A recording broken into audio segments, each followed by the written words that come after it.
time for me to say the most unhinged Nope, things. I picked it up now. I feel real bad about that. Well, So we've been That's we've funny. been chatting here for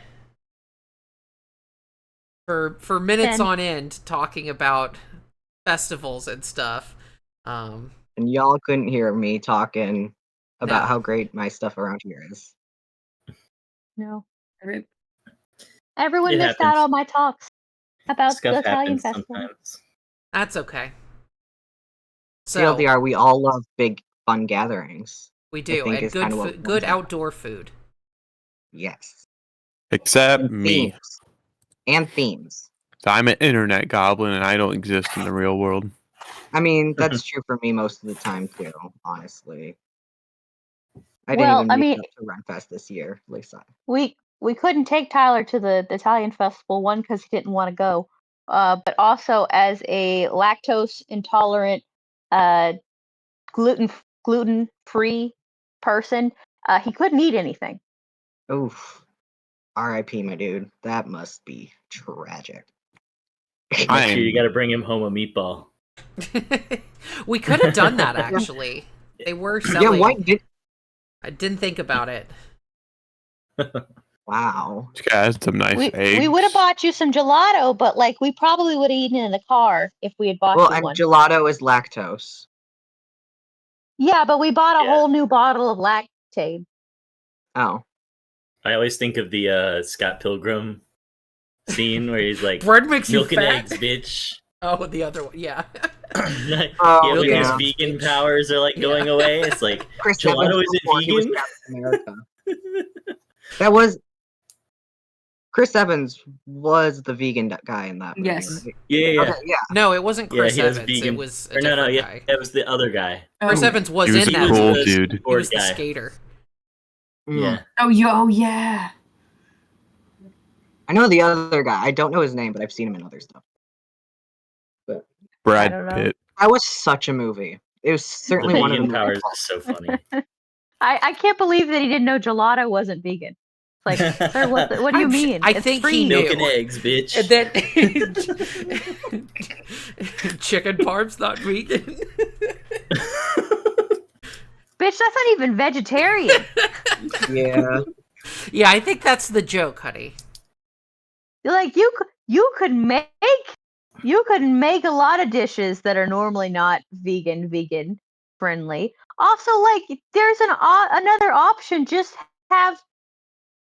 do a vegan like eggplant parm. Eggplant parm is also delicious. True. And I think aside from the parm, I think the parm is the only non-vegan part. Yeah, no, there's probably vegan, like there's vegan options for like every type of cheese. They have it in vegan form. Yeah, and I've heard vegan cheese is getting really good, particularly What? vegan mozzarella. Who Something just opened on my phone and I was like, what the internet lady talking to me? the Okay, super let's bring it in.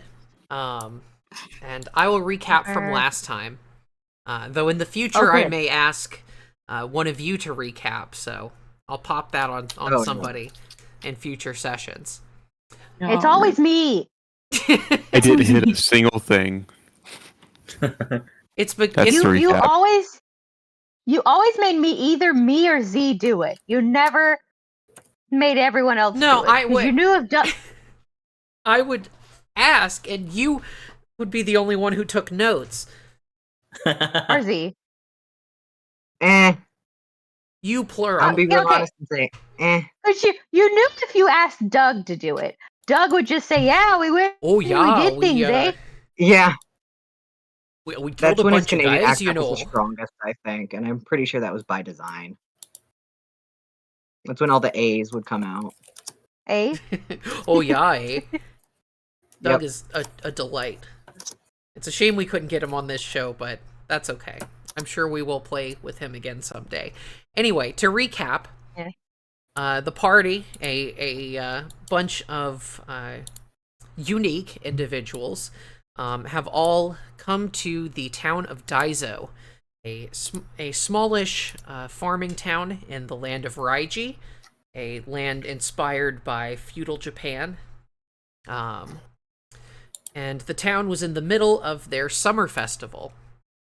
And you guys engaged in some of the festivities, played some games, got some delicious food, got your fortunes told at the temple, and unfortunately, the festivities were interrupted by a gang of ruffians at the eastern gate who started causing a scene, and a fight broke out when the bandits squared up with a member of the local yakuza. And you all rushed into battle, and some citizens were killed, unfortunately. One of the bandits got a critical hit. But you were able to kill 2 of the bandits, and 1 ran away. So, I turned one into a skeleton. Yeah, you obliterated that guy. There was nothing left of him to bury. And I got one. You sure did.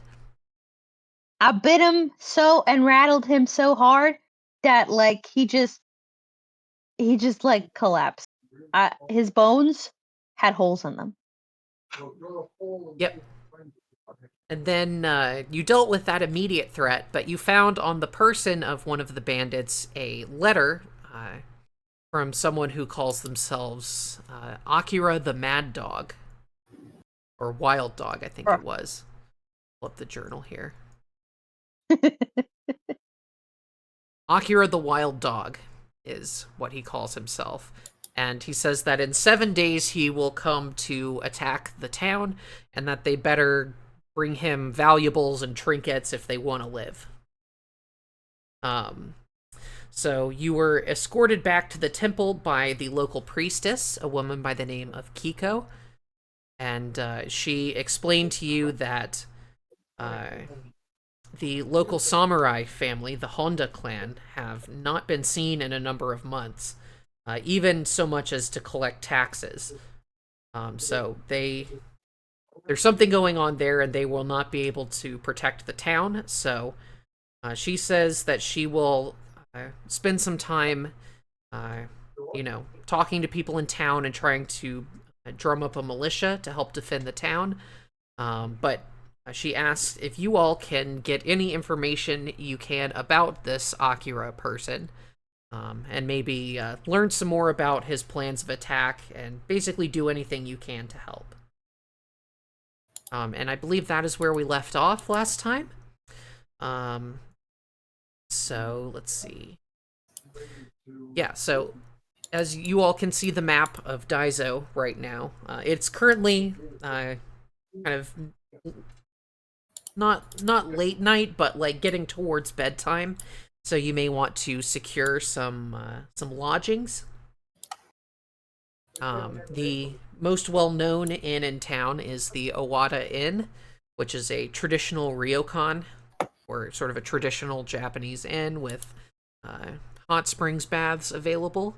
So it may be slightly pricey, but it's a very nice establishment that you hear from the reputation on the street, or you can sleep under the stars if the mood strikes you. The weather seems to be agreeable for that, so it is up to y'all what you would like to do.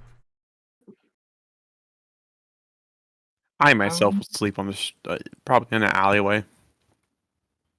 Classy.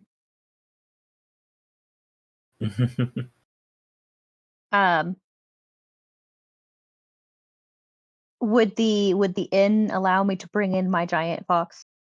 I mean, you could just unsummon it.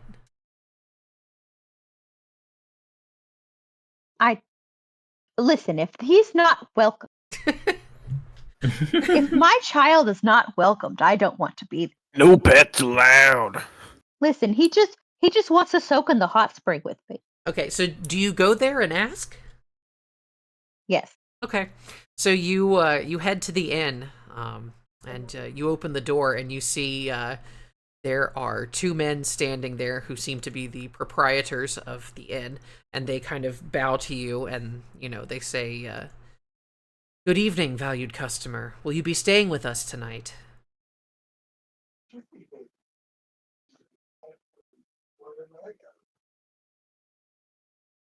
She just kind of looks up she just kind of looks up and goes, "Well, it depends.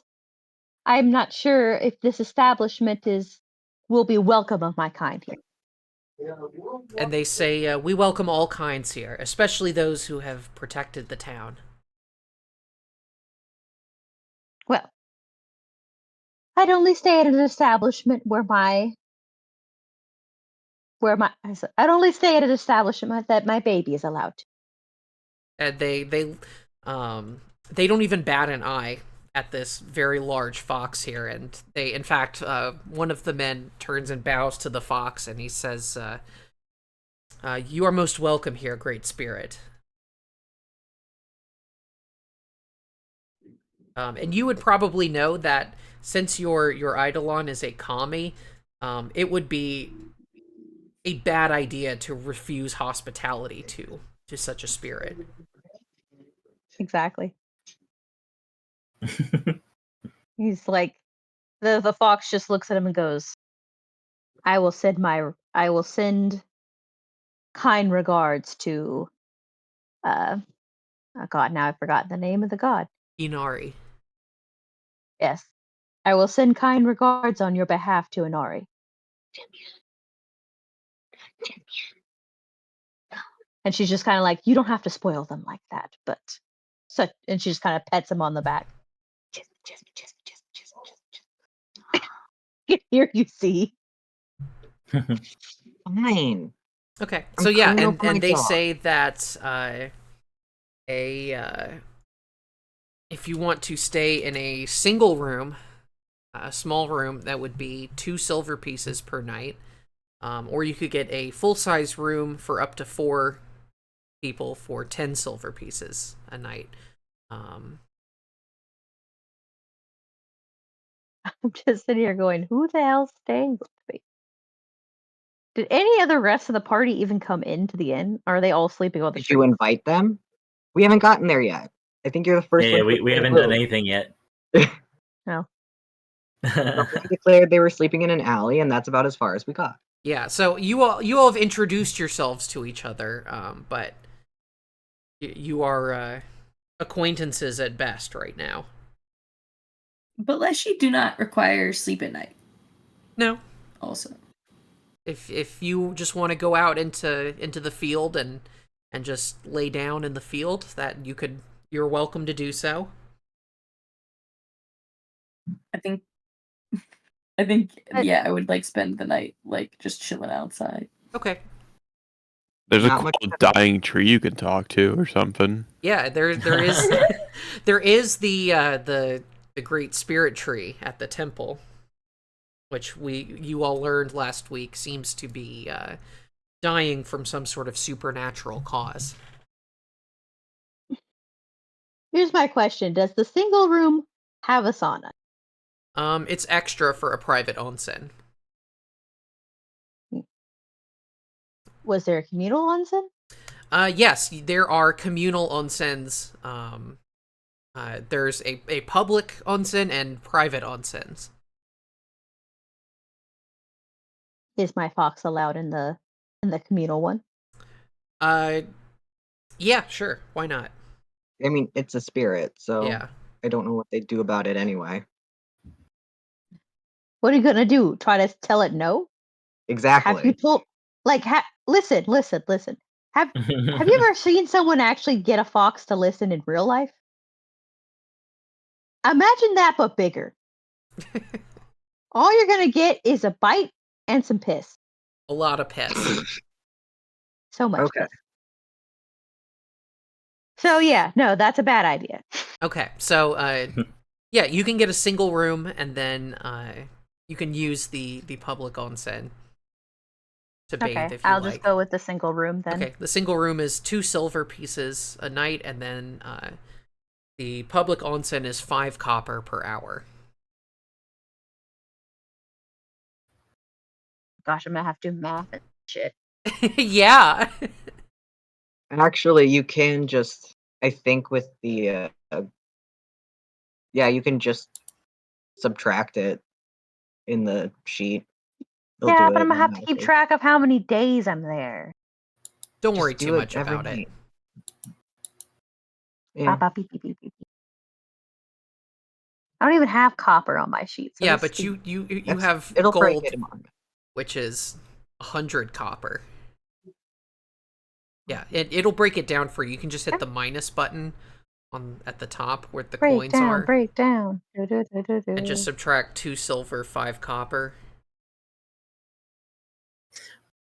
Well, Lackerman will be accompanying Sheeta as he is acting as her bodyguard during her rest but not sleep in the Okay. night. And I guess that Rydel will just probably yeah. Rydel will leaves- probably stay at the inn. Okay. I mean, as he is a traveling salesperson, basically. I tried to subtract and it told me I couldn't. Get wrecked. It said I didn't. It said I had insufficient funds. Did you say remove value, not specific type?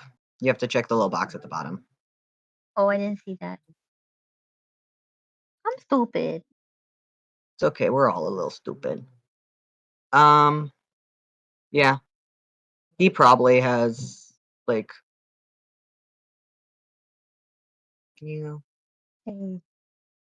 just watching my input for a second. There are people having a conversation in the next room. I wasn't sure if y'all could hear them or not, but it doesn't look like it. It's okay. A little bit. Okay. But yeah, he's probably plenty used to sleeping with his stuff and his rams, but he'll stay in a inn. I forgot what the word is. The inn for the night. Okay. Probably In prefers the it end. in the inn, yes. In the end, it doesn't even matter. In the out. Yeah. So yeah, and part of staying at the inn is you get both dinner and breakfast service.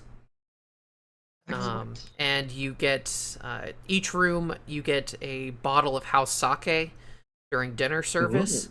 However, it is past dinner service time, so you'll just get breakfast in the morning. Sorry, was that 2 silver and 5 copper? 2 silver for silver the per single night. room, and then 5 copper for an hour at the public bath. Okay. And then Oops. Ningyou. Does Ningyou have to pay? Not if they. It is just a doll. Yeah, probably not. If you just Okay. put it in your luggage and haul it around. Yeah. Or just like, put it I'm on your... guessing, do I have to pay for my rams? I'm guessing my rams are like out in the stable. Yeah, I'm not going to worry too much about that. Alright. I love them. They need names.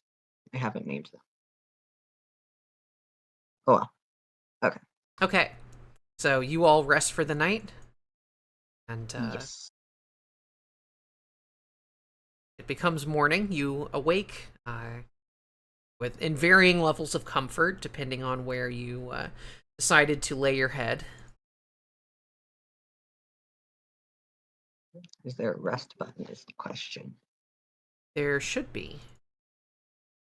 Yeah, on your character sheet, there's under your max HP, there's a button that looks like a person in a bed. You can just click that to rest for the night. That'll restore all your spell slots and heal you the appropriate number of hit points, but I think everyone is at full, so... Yeah. Where is this? I just want to know where it is. On your character Under the sheet main in the left panel, it's... Under max HP. Yeah. Oh, right There's there a at the little little bed. bed icon. Rest for the night. Yes. It's the honk shoe button. Reset. Honk Love shoe. I didn't Yeah. use any of my higher level spells, so I didn't really need to. Yeah. But you know what? It's okay. It's good to know how to do I it. learned how many spells. Do Because you then you have can do it. multiple levels of spells at this? She means her Level? cantrips. Or I'm sorry, Well, her first I rank only- spells. Yeah. She only used the cantrips, so...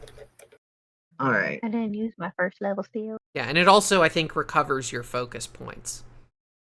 That's Yes. what I'm really concerned about. I only have one. Well, Oh, I have to perform my daily crafting.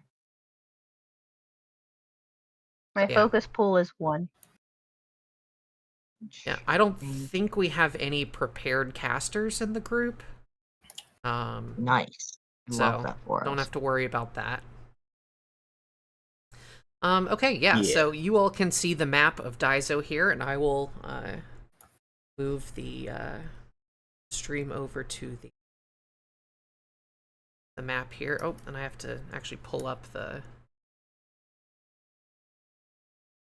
It's still showing nighttime on my secondary display here. Let me refresh.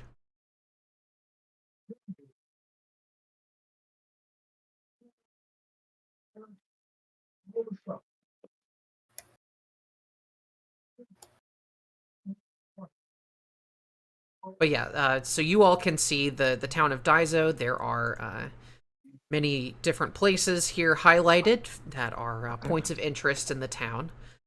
In fact, there is one place that is not listed that I will show here in just a second.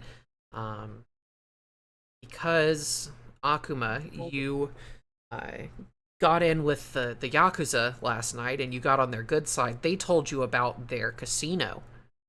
I was going to ask about that. Yes. No. So I have revealed the location of the Shark Tooth Casino. Ooh. Fun. Let's pull up some ambiance here. Excellent, excellent, excellent. I turn my cat station off. All right.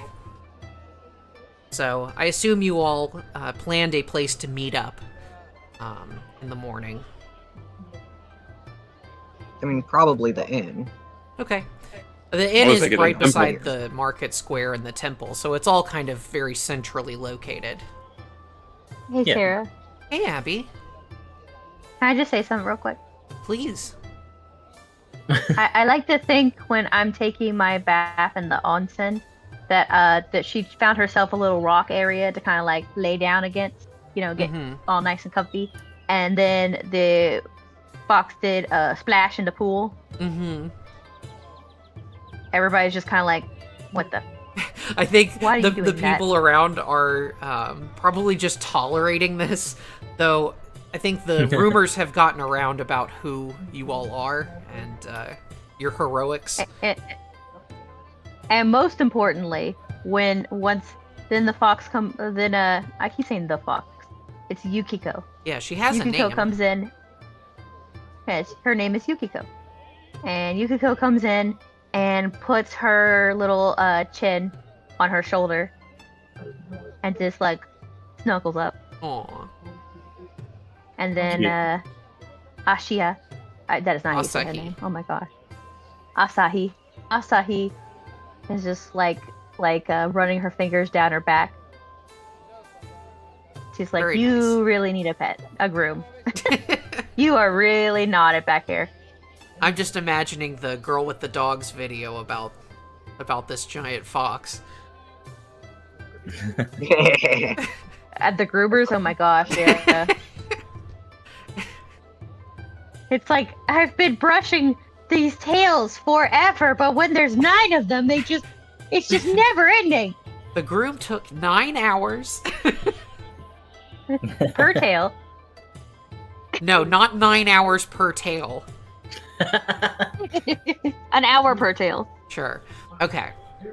So you all meet up in the center of town, and your objective here in the short term is to find out more information about Akira and perhaps discover what his plans truly are,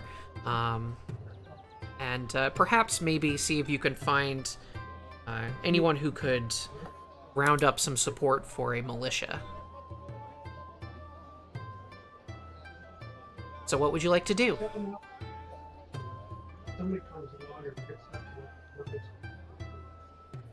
Well, upon meeting up with everyone else, Lackerman says first to Sheeta, but then to everyone else.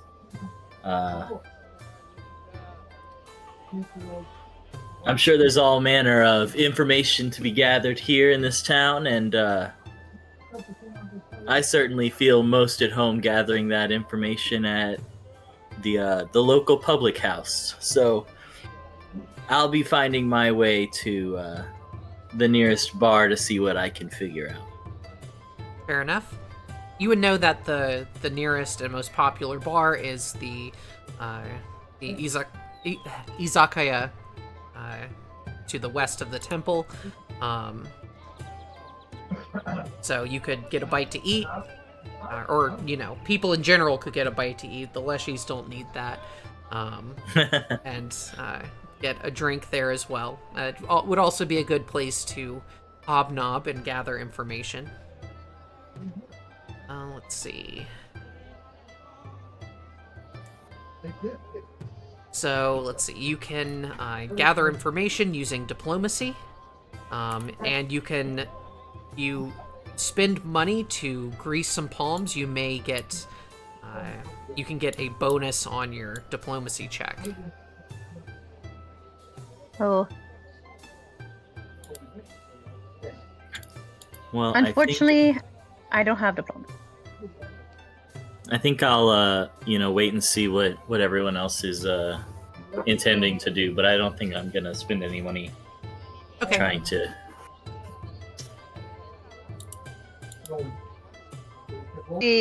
My problem is I didn't put points into diplomacy. I put it all into deception and intimidation. That's a type of diplomacy, True. in my opinion. How would I find out information using deception instead? I mean, I don't think it works that way. Come on. Spies do it all the time. Yeah. What Tyler said. You can deceive someone if you are a wordsmith. Yeah, I want to fast talk. Now you're getting it.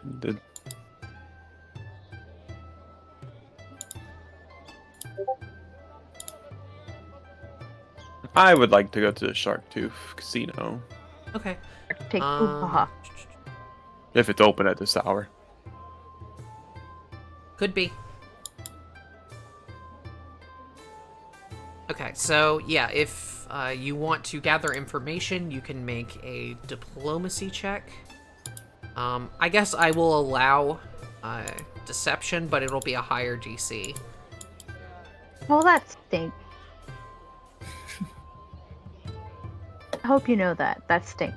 Okay, noted. I'll go ahead and roll my diplomacy check as well. Okay. Roll. Rip. Yeah, Well, you have I trouble think you just start. catching people's attention, and people That's mostly really saying dismiss something. you as a strange creature. A bush. A bush. A little mushroom walking around. Sorry, mushroom. They're like, why is this food talking?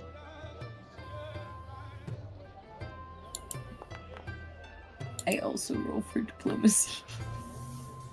Okay, 13 is better. You're able to catch people's attention and talk to people, but unfortunately, you aren't able to gather any information. Why does this keep happening? Yeah. As an investigator, do they get like special investigation actions?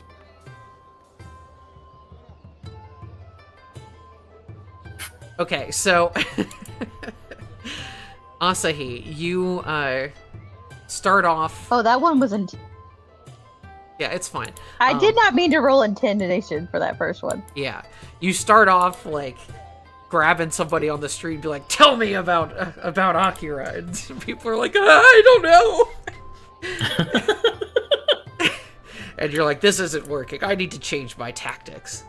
And then you go up to somebody else and you kind of bat your eyelashes at them.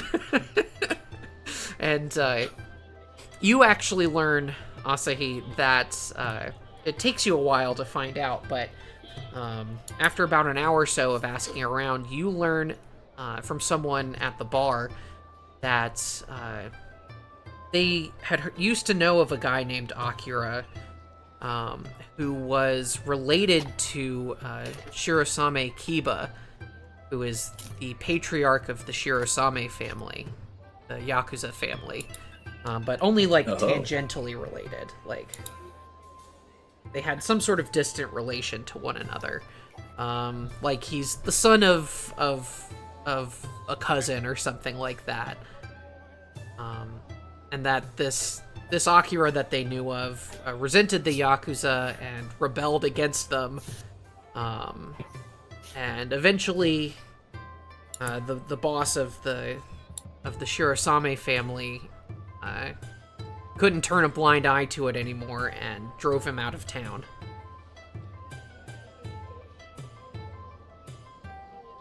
But this person says, yeah, I don't know if that's the same guy or what. Like, you know, popular name.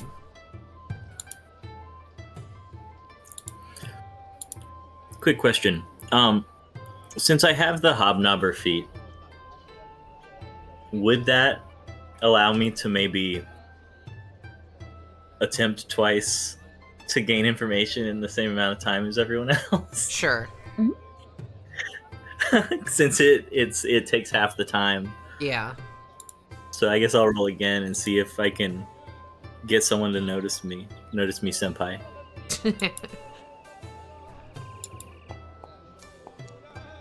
Okay, that's better. That's much better. Okay, so yeah, you learn pretty much the same thing from a different person. And you also learned that if you wanted, you could probably talk to the boss of the Shirosame family at their casino, and someone actually tells you where it is. Akira already knows where this is, but perhaps he didn't share that information or whatnot. But either way, you all seem to learn this location of the casino. Additionally, while you're at the izakaya,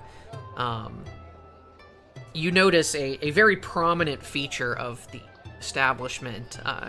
You're coming up to it and you see this red lantern that hangs outside of it, which you would know is a common feature of izakaya across Raiji, is to have a red paper lantern. But as you approach this one, it actually grows an eye and a mouth opens up in the paper. And it looks at you and says, oh, what have we got here? Look at this piece of kindling. Oh, I'd love to burn you up. Oh, man. Sounds like a pal to me. What do you do? Yeah, I don't quite know how I would react to that.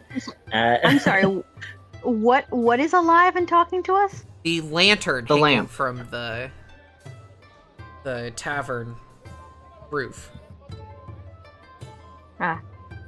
I think that as I'm entering sort of the tavern, seeing this happening, that I would be kind of taken aback by it a little bit, but as a pirate, I would kind of, if something like that was somewhat threatening, I would sort of just sneer at it and kind of hurry on my way. Okay. And some people who were coming out of the bar kind of look up and they laugh at this. They don't seem put out by it. And in fact, they notes. Shoot, what are those called?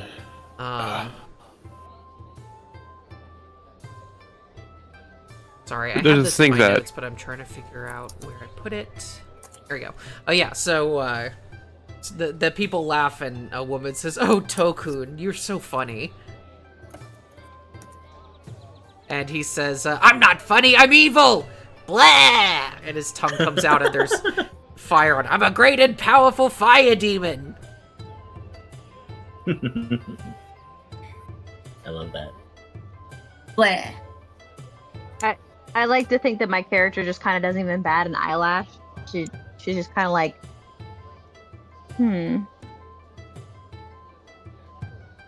If She you'd doesn't like, even like. yeah, if you'd like to learn what this creature is, you can make a religion or occult check.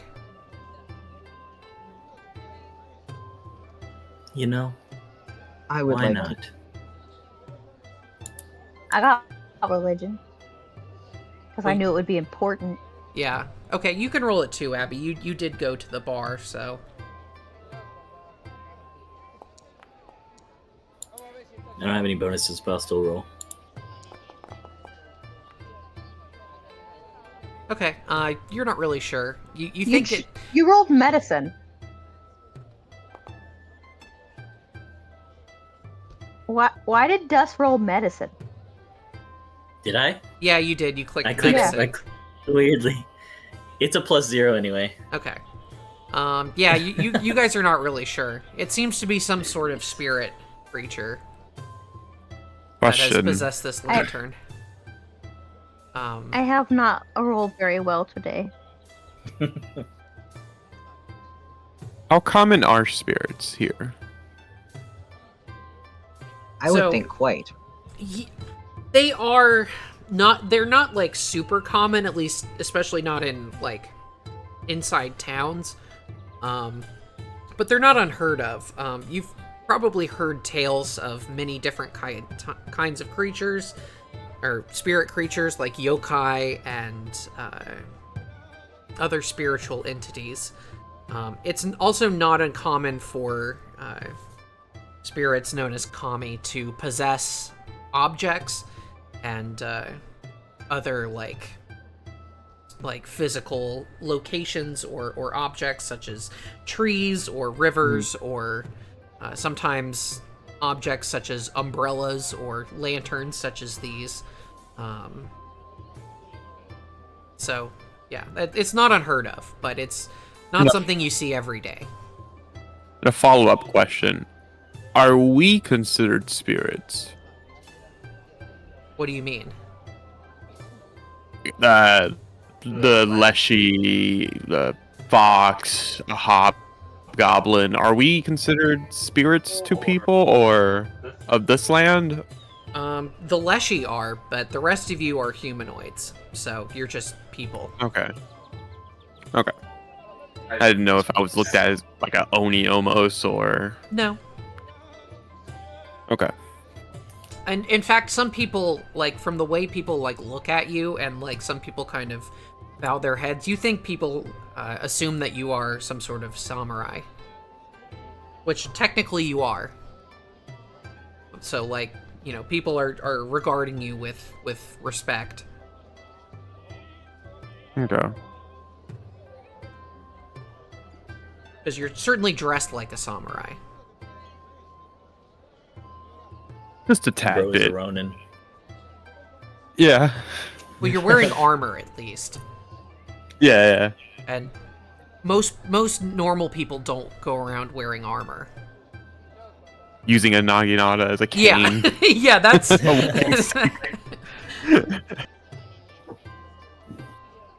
process of elimination there.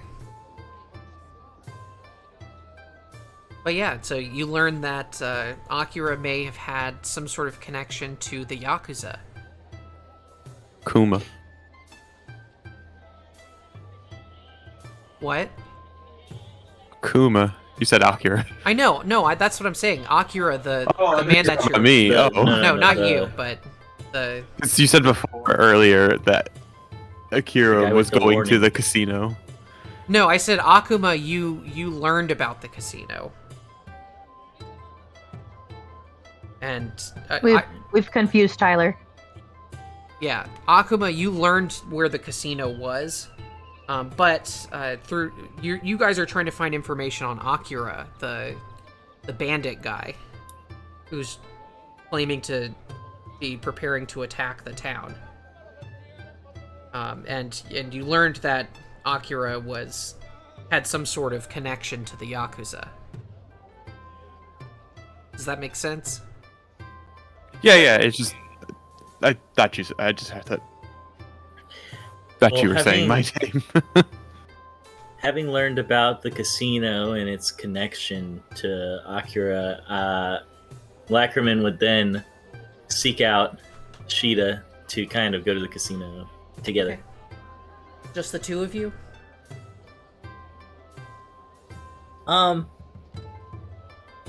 Yeah, I guess at this point, we would still be in the idea of gathering information. So we might run into others there, but we would proceed there. Yeah, I think you would probably run into Asahi because you all both Yeah. went to the tavern to gather information. So it's up to y'all if you want to travel together or if you want to investigate separately. Yeah, seeing Asahi in the tavern and kind of both having come to the similar information about the casino, Lackerman would go up to Asahi and say, "Seems that this casino, secretive as it may be, should be the key to what we're looking for here. So I'm gonna go find my professor, my charge, and I think we'll be heading there." What are you gonna be doing? No, it does sound like that would be the next course of action. I think that's a good idea. I imagine you don't mind if the two of us tag along. Certainly not. I've seen what you can do in battle, and I feel safer having you around. Great. Excellent. Yeah, so then I presume we would find Shido wherever she is. Okay. True. So as you all leave, Where's our cook? Yeah, where's our cook at? I imagine. I guess the market's closed, right? No, the market's open. Market's open. He might still be selling stuff, but asking questions while he does. Okay. Ooh. So You want to roll diplomacy? I will roll diplomacy. Yeah. Some of that diplomacy.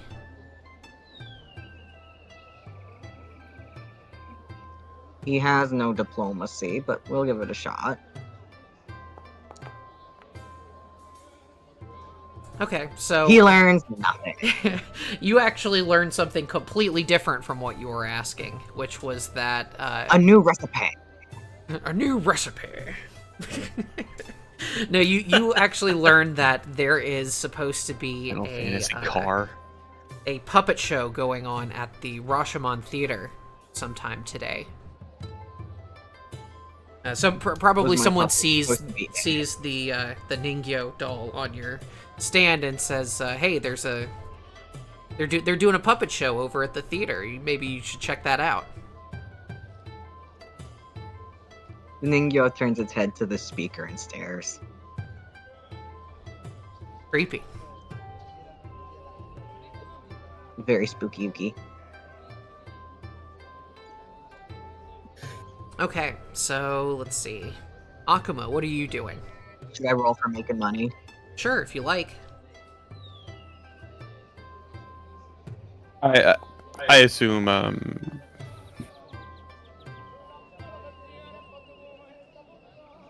I'll look up the actual amount here.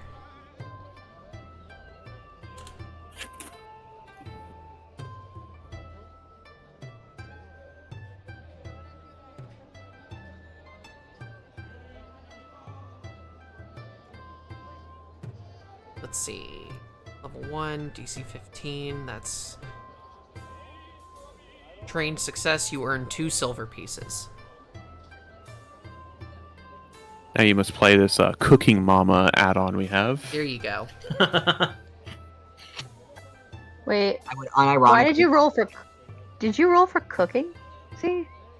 Yeah, because Yes, he I was did. rolling to earn income. Oh, okay. Also, Sorry.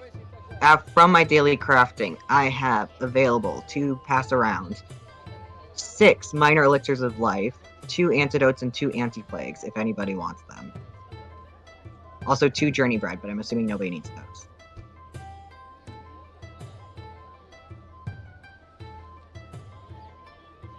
I don't think those would necessarily have an effect on Leshies.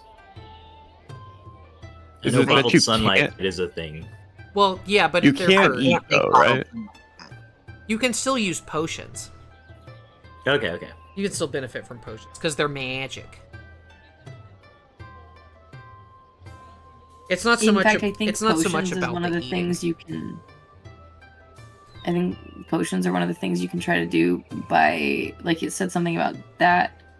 If we like rest at night, like we can like put that towards things if we like so choose. And like one of the things is like using like a potion, and another one of them is like regaining like hit points and stuff. Yeah. Well, you may just want to hang on to those for now, Z, and then just use them if necessary. Throw it at us in mid-combat. Yeah. Just hit you in the face with one. Bread! Okay.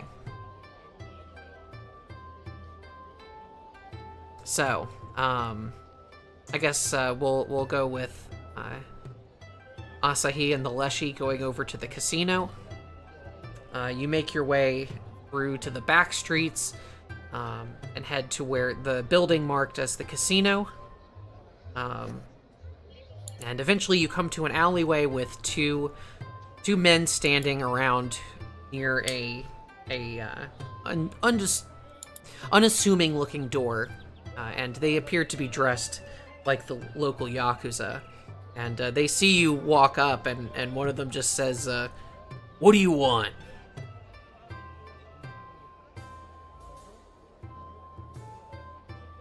What do you say? Did they make it before I got there? Were you going there?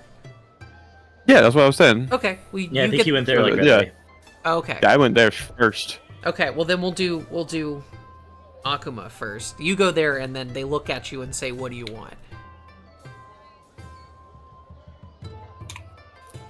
Lift up half of like jar of sake. And say, I'm looking for 2 friends I was drinking with last night. Got something to help with the hangover. They look at each other and they ask you for a password. You were told a password, so you can tell it to them easily, and they'll let you in. But they will take your weapon. That's fine. They just say, "We gotta hang on to this," and they kind of give you a pat down and take any weapons that you have on your person before they let you in. Yeah, it's perfectly fine. And you're led into this building and down a flight of stairs into a basement, which opens up onto a larger space where there are all sorts of smaller little, almost cubicles of gambling floors set up with these paper screens in between them. And you hear a flurry of voices as people are taking bets and calling out different hands and whatnot. You get a quick look around and you see that it's mostly a lot of the stuff that you saw at the mini casino the night before. People playing card games, dice games, and as well as a few board games such as Go and Shogi.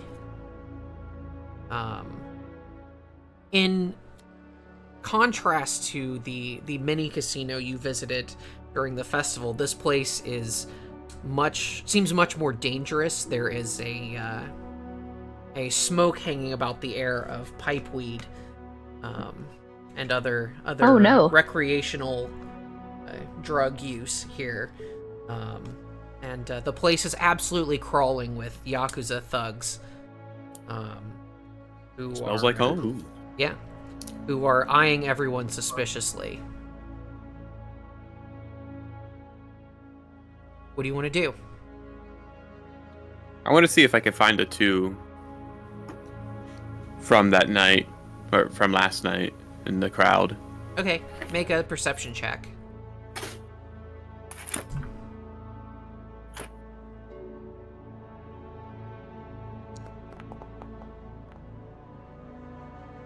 Oof. You don't see him. No.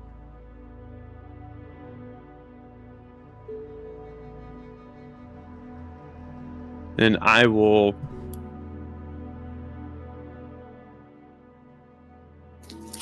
Is there like a kind of like a high rollers looking area? Yes. Yeah, there's an area where you see some men with some nicer looking yukata are sitting and lounging and smoking from long pipes and drinking expensive sake, and they're rolling dice. Looks like they're playing Chohan. Can I listen in on them? Sure. Make Try to a get close perception and- check.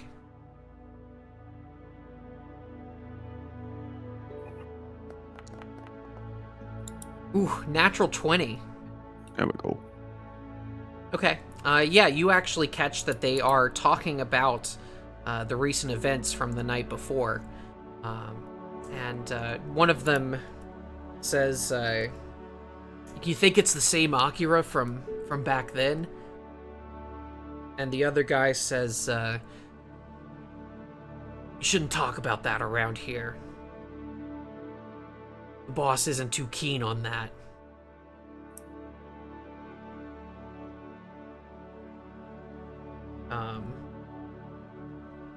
But he looks both ways and he says, but yeah, I think it is the same one. That little runt never knew when to quit. Always had a chip on his shoulder, something to prove. Couldn't stand authority or people having nice things. Always had to bite the hand that fed him. Question: are they aware of the note? There has been... I don't think people are aware of the note necessarily, but, like, word has gotten out. Okay. Of the threat. Yeah, of the threat, and, like, because you guys have gone around asking about Akira, sorry, the word has gotten out that, someone named Akira is probably involved. Hmm. And I will approach them very boldly. Okay. And they just kind of, like, put down their pipes and turn to you, and their first guy's like, "Can I help you, Grayskin?" And the second guy just, like, elbows him and says, "Hey, hold on a minute. This was one of the guys who fought those bandits last night." And they just kind of look you up and down, and they say, well, what do you know? What can we help you with? Seems the kid's really serious. Looks to invade the village. And they just kind of grunt and they say, yeah, but I wouldn't take it too seriously. He never was too smart. Or particularly charismatic. I'd be surprised if he got anyone to follow him.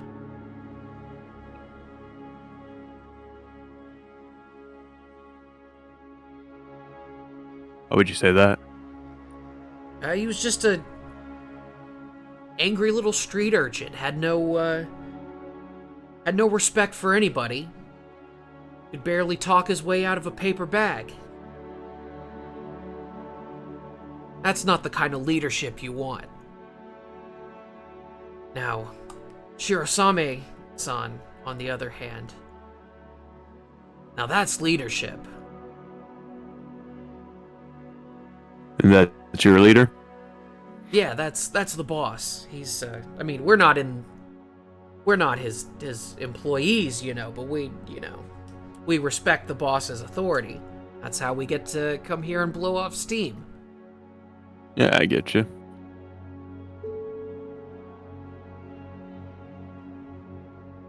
What made the boy leave?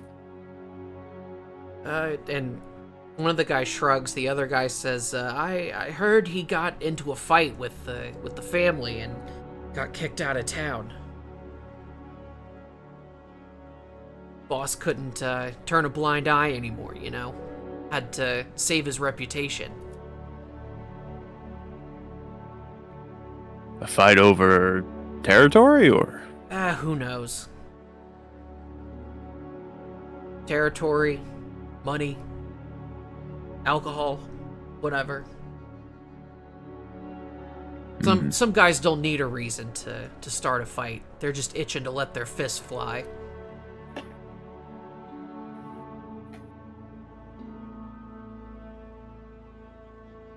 Thinking you know anyone that can get me close to the family?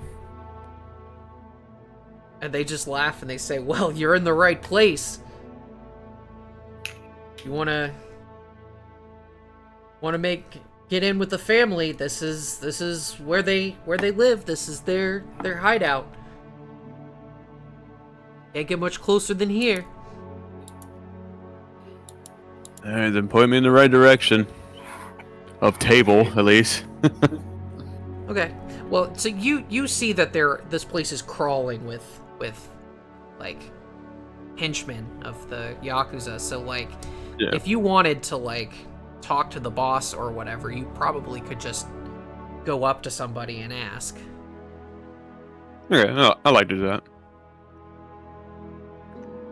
Okay.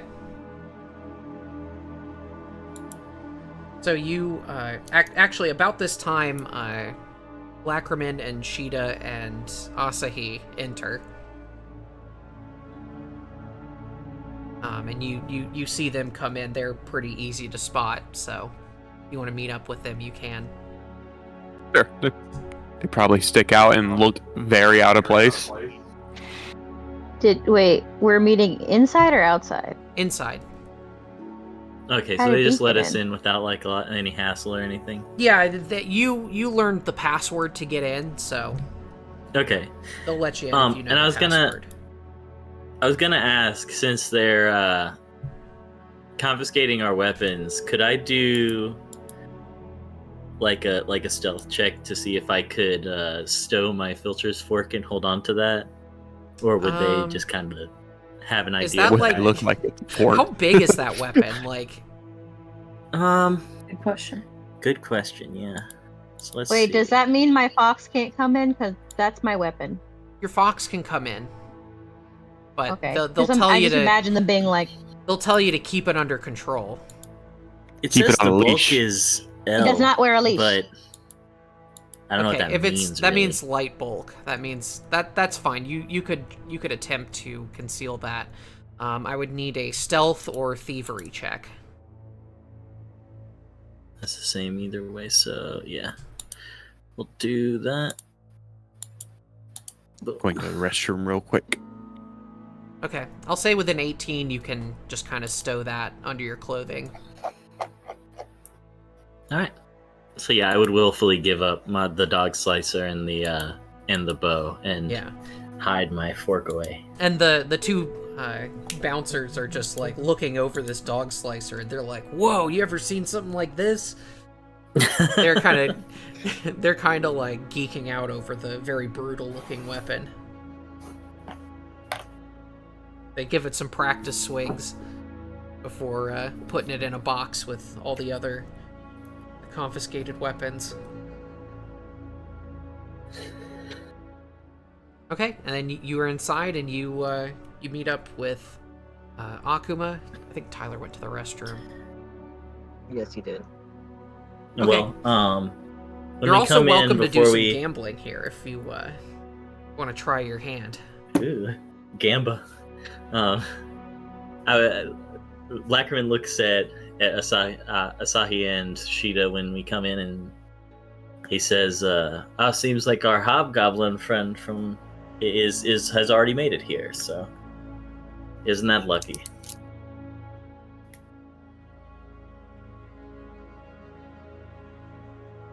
And then we wait a minute for Akuma to get back from the bathroom. Okay. True. Actually, this is a good chance to change scenes here.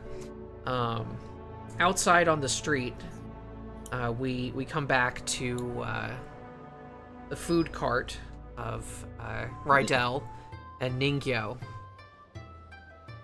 You all are cooking, Okay. serving customers, all that. And you see in the market square, things are pretty, seem like pretty normal on the surface, but you can tell that there's sort of an undercurrent of anxiety as the rumors are spreading about the bandit attack. And the name Akira seems to be going around. As you are working, you actually see a familiar face. As, you see a young girl walking by. This girl with sandy hair, whom you saw the previous evening. She... you watch her, like, kind of going about her business, and because you remember her, so you see her every now and then. And every so often she seems to, like, stumble or trip or drop something, or just general, like, clumsiness, bumping into people. Is she picking pockets? She could be, but she's also just, like, stumbling and falling over when, like, nobody's around. So there's something going on with her. Alright, Rydel's gonna talk to her. Okay. So you walk away from your stand for a moment to walk up to her, and she's walking through a crowded sort of aisle in the stalls, and she's carrying, like, what looks like a bottle of soy sauce. And you call out to her, and she turns to look over her shoulder, and as she does, she trips and crashes into two men and spills the bottle of soy sauce all over their robes and shoes. Oh, no. Did I just cause a brawl? And you see these men have these blue yukata that they're wearing, and they turn around, and one of them's like, "What the hell are you doing, kid?" And you immediately recognize that these men are yakuza. And she's like, I'm sorry. And she, like, drops down and starts trying to, like, brush the soy sauce off their shoes, and the other guy, like, kind of grabs her by, like, the back of her clothing and picks her up. Okay, I'm gonna say this is a really funny time for his kleptomania to kick in. So I'm gonna go ahead and roll thievery, which again, he has no points in. He doesn't want to be a thief. He's not trying here. Okay. Just a compulsion. Yep. You're just gonna do this every now and then. Okay. Okay, you're trying to pick their pockets? Yeah. Okay. Or just swap something.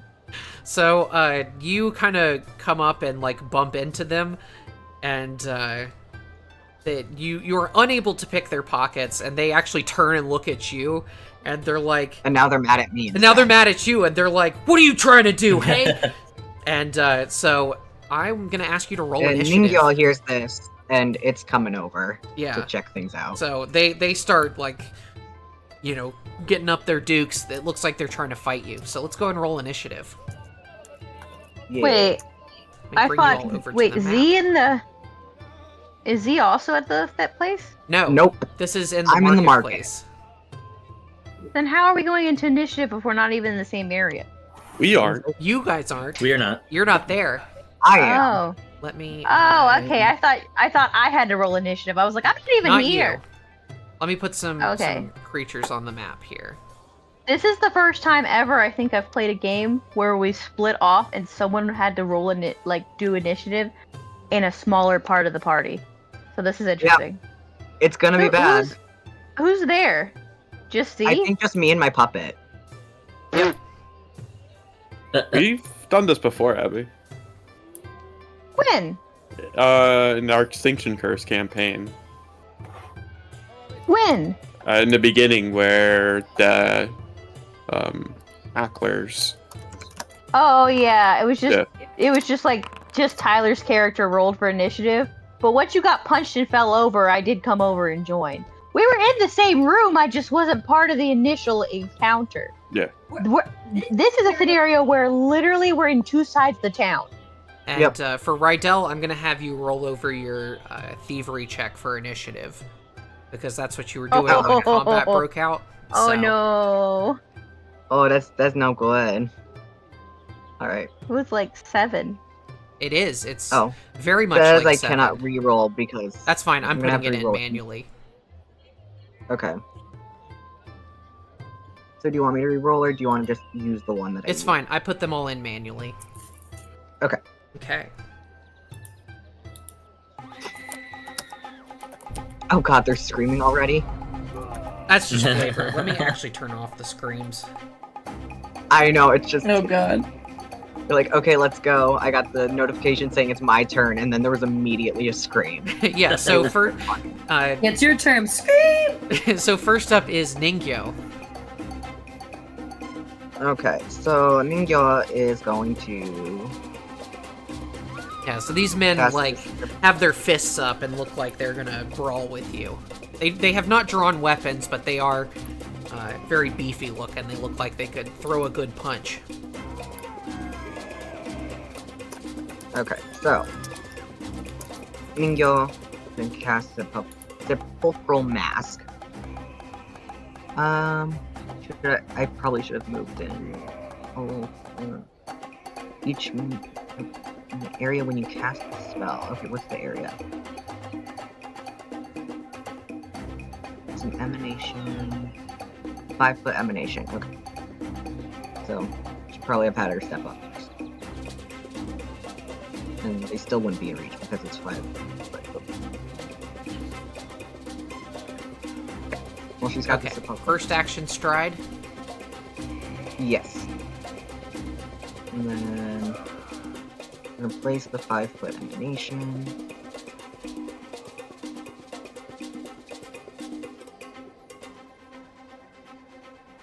Then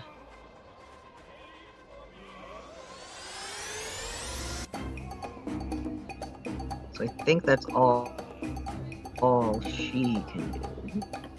Okay, so So I got that's that'll be everyone within all of the enemies within 5 feet. So they have to make a what is it? A will save. yes. Okay. So I think it's just this one guy here.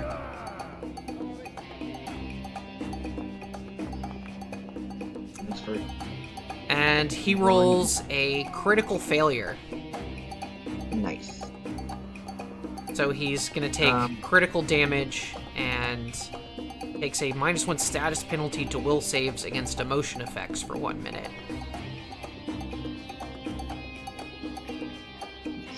Okay. Wait, did you just make that man emotional? Yep. Yep. How I dare did. you? The opposite aren't supposed to be emotional. I think that's all I can do with Ningyou. Did you roll the Sarah, damage? Hmm? Can you roll the Oh, damage, roll damage. please? Yeah. It's 1d4.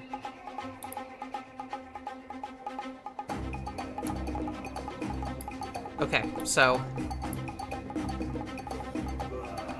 Yeah, so 2 damage. And I think it takes... Okay. The What's blood the mean? magic... Would the blood magic effect apply to this spell? Take the extra damage or not? I don't know. I don't know how that works.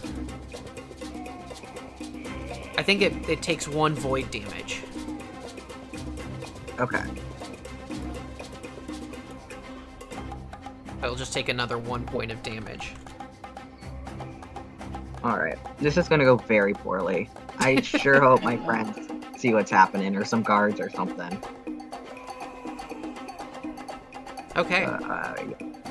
Next up, it is the guy to the west. So this freaky doll just came up and assaulted his friend's mind. He doesn't really know what that means, but Well, he put on a freaky mask. yeah. Or it put on a freaky mask as well. Yeah. Now in a yakuza drama. Okay, so he's going to, first action, he's going to step up. I assume he takes the damage when he steps into the... I believe so. Yeah. Well, let's see. Yeah, it's when you cast the spell or when they start their turn. So. Okay. So he steps in for one action. Second action, he is going to swing a fist at Ningyou. Okay.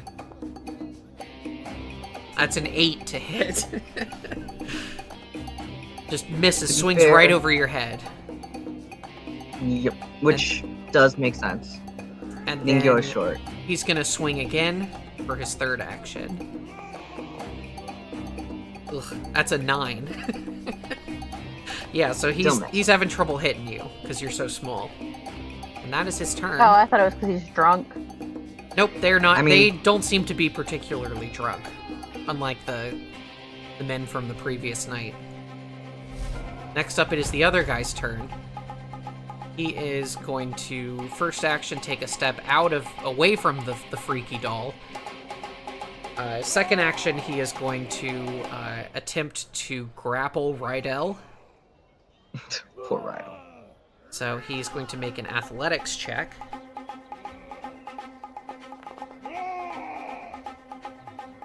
That is a 20 against Rydel's reflex DC. I mean, I'm sure. Yeah, I'm gonna go ahead and say it's a success. Oh, do I have to?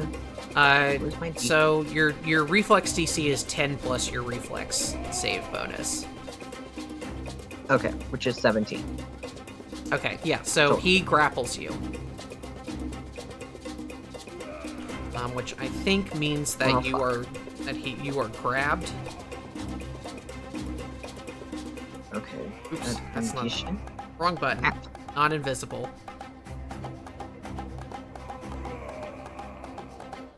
Wait, how is your deflex 7?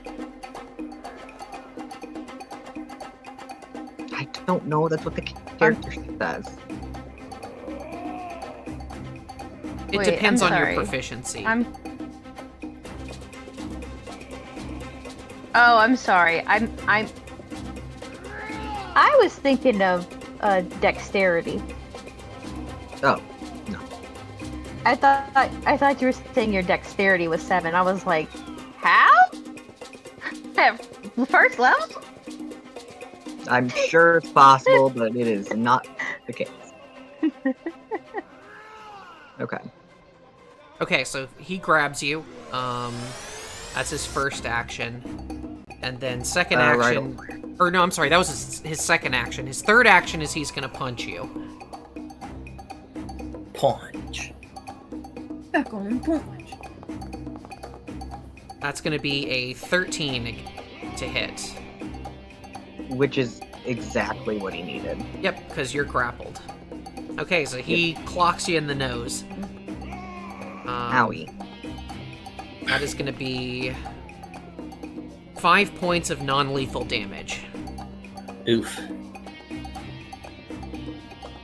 So it's just damage, but if you are knocked out by non-lethal damage, you do not go to dying. So you just take 5 points of damage. Okay. It's not like first edition where you have to keep a separate tally. That's nice. I am happy about that. Okay. And that is his turn. He just punches you and he says, "Teach you to mess with me!" And that is his Okay. turn. Rydel, it is now your turn. Poor Rydel.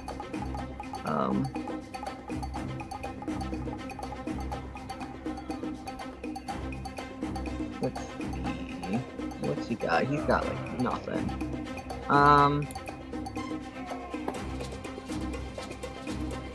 Alright, he's gonna draw his frying pan. Okay. You can attempt to reason with them if you want. Like, you don't... Just because you're an initiative doesn't mean you have to fight to the death. Okay, that's fair. I guess I will undraw my. Okay.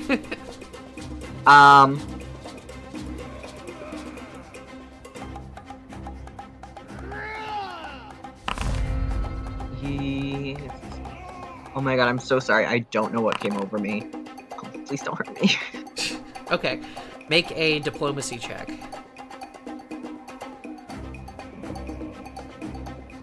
Which is... Also, I'm trained. Okay. I will say, you apologize to them profusely, and they just kind of sneer at you. But it looks like they are not going to hit you again. But he does not quite yet release you. Okay. So that is one action. You have 2 actions remaining. You can attempt to break free if you like. I don't know. Rydel's pretty pathetic. Okay. I mean, you can always try to escape. Worst case scenario, you just can't try again until your next turn. Okay, he's gonna try and bribe him with food. Okay. Gonna offer him some of his journey bread. Okay. He says, "You're giving me bread? Is it good bread?" It is good bread. It is. That's what he said. Allow me to read the description here. Journey bread contains a mix of fruits, nuts, and grains with an alchemical boost. Eating one journey bread provides all the food and water you need for a day. If you subsist on nothing else for a week, you will become temporarily immune to journey bread until you eat real food and drink water normally for 24 hours. So it's basically a Columbus lemon. bread. And he just like stares at you and says, "I don't know what all that means, but give me some bread." Okay. And he drops you. I'll give them each a piece of bread. Okay, and you give them the bread, and they start eating it, and they're just like, "That's pretty good bread." Is the encounter over? Did I succeed? Yes, you have bribed your way out of this encounter. It's a weird Excellent. episode of One Piece. That's pretty funny. Sometimes all you have to do is break bread. Yeah. Break bread together. Yeah. Sometimes literally. Just a quick interjection about the about what's the word? I'm blanking on the word now. I don't know. Describe it. But so it's literally Z just said it a little while ago, but the urge to steal.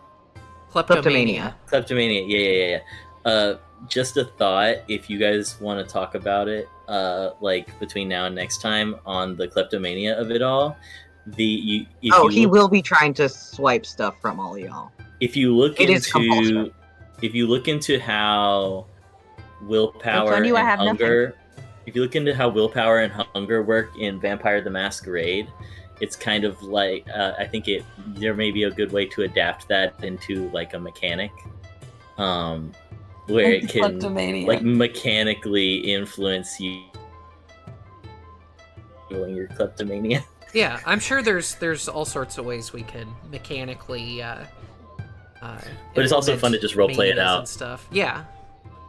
Yeah, that's mostly kind of why I kept it. It's just it'll pop up at inconvenient times, and it'll cause maybe some funny and maybe some terrible moments.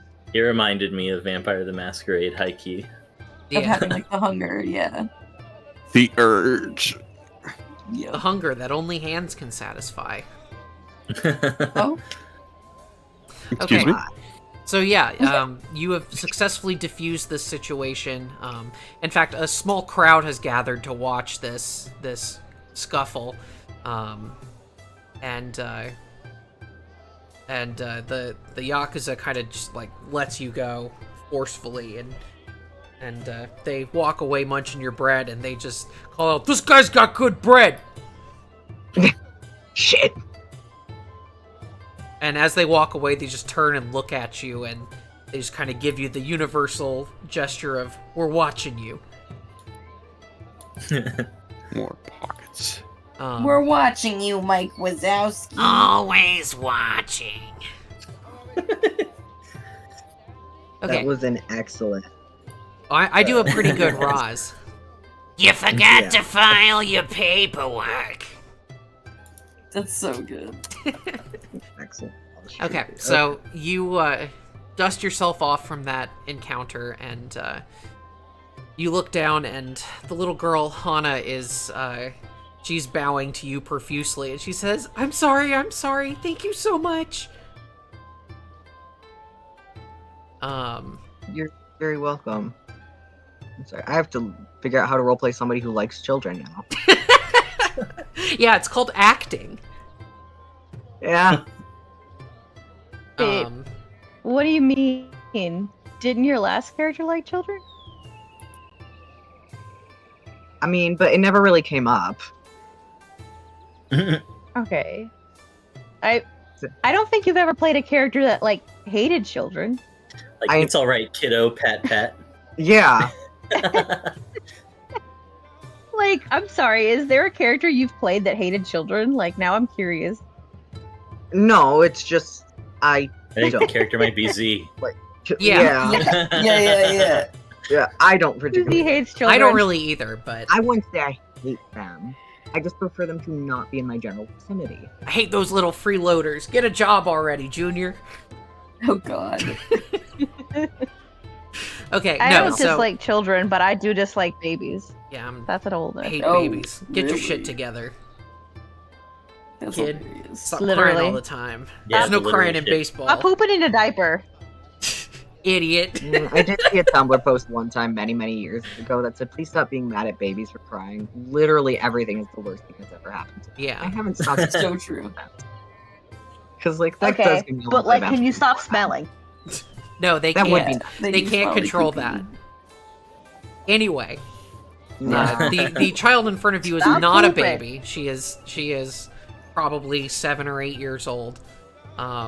And she's That's the best age. she's apologizing to you, and like as you're like close to her now, you feel like this strange sort of like oppressive and malicious aura coming off of her. You're not sure what it is exactly, but you get the impression that something Can I strange is try going and on with her. figure it out? You can make a Is- religion check. I wanna... Or a cult. You're I like, guess. something's I going have on to with this detect child. I'm like, magic. clearly she's evil. Ningyou has detect magic. Okay, yeah, you detect magic, and there is something magical, like, hanging over her. It doesn't seem to be coming from her itself. It's like, there's like an aura that is, like, around her, but it's hard to explain. You can make a religion or occult check to try to investigate what's going on here. Okay. We'll go with religion. 19. Natural 19 for Okay. a total of 23. Yeah, you, Whew. and through your religious knowledge and knowledge of the spirits, you think she might be possessed by some sort of evil spirit. Perhaps, Smacker. Intriguing. perhaps in, And that is exactly the kind of thing Ningyou is into. yeah. In fact, you think she might be possessed by an Oni. Ooh. Oni, from Okay. what you know, are essentially evil spirits that hail from the dark spirit world known as Yomi, and they basically were evil spirits that were banished there because they kept trying to take over the world. So occasionally they seep back through the cracks and try to possess people to manifest in the human world. Okay. But it's Okay, pretty okay. rare.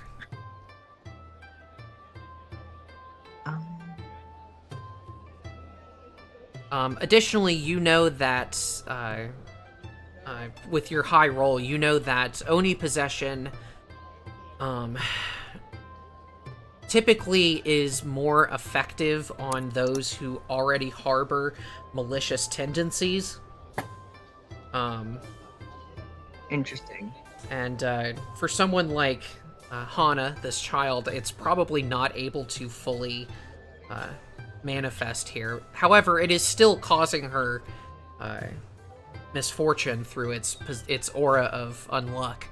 So, you think that she would need to be exorcised.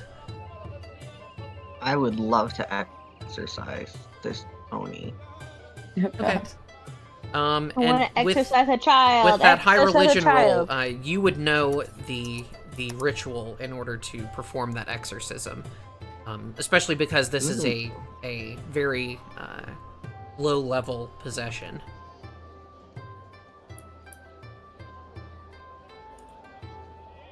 I just shake my head at the child. If I were you, I'd just be like, "Listen, child, how you get possessed by such a low level piece of shit?" You're not here. Yeah. No, I know. I said, that'd be me? I'd be like, "Listen, you gotta get strong. Do better, child. You have to get Do better. stronger. And for my potion." Yes, strongest potions. Okay, so what do you do, Rydel Um. and Ningyou? Well, that was Ningyou that figured all that out. Yeah. Rydel is still just. Does Ningyou talk? Ningyou has a magic voice box, Ah. so it can.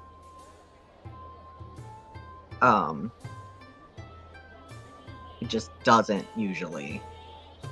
I did consider doing like a touch telepathy thing. It may. Okay, we'll say the Ningyou looks to Rydel and says, I wish I had like a voice filter on, but we'll That's just say okay. Oni. We'll use our imaginations. Oni. I probably pronounced that wrong. We'll just say one word. And Rydel will be like, cool, what? It will mean nothing. Okay, and Hana kind of looks up when it says this and says, "Oni-chan?" She thinks you're saying the word for brother,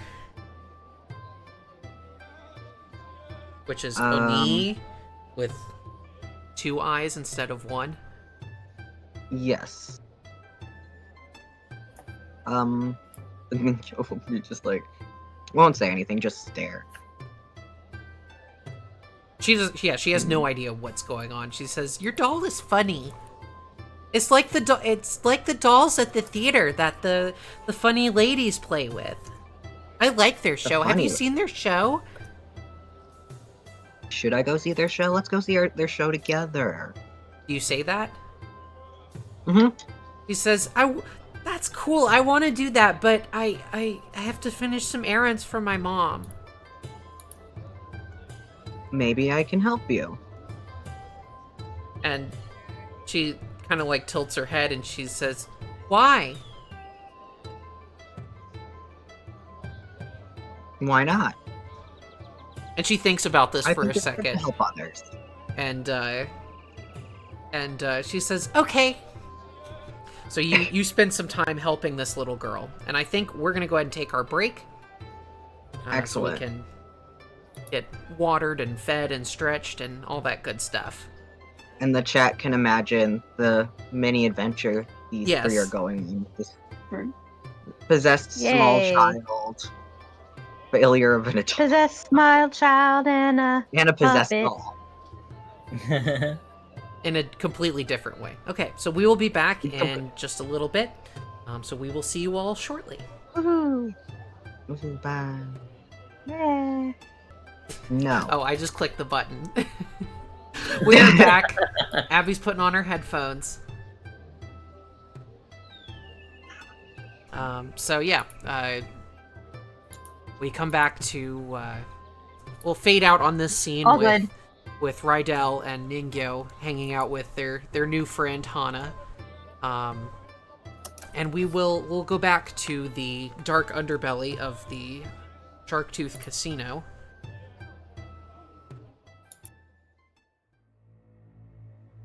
That's where I am. Yep.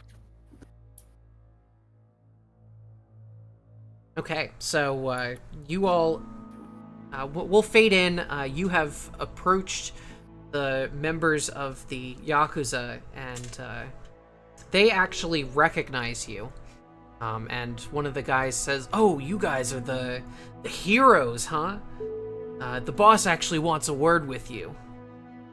And you are led to a back room of this casino. You're led through a sliding door, through a dark hallway, and into what looks like an office. Oh. Where you see a room with a tatami mat floor, and there is a desk at the back of the room where a older looking man is kneeling. Let's see. And you see this man, he has... There we go. Let me describe him real quick. You see this man is kneeling on a cushion at his desk, and he is smoking a long pipe as he eyes you all with a shrewd glance. He has a bald head with a large fin up on top of it. You see a scar over his left eye and a cold expression on his face.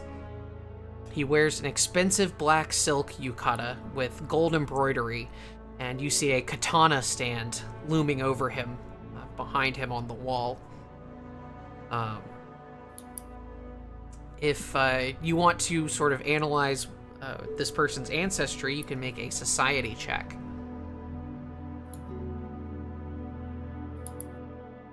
Let's do... I have a +0 anyway, so... Yeah, I think Sheeta may be probably the best at this particular skill.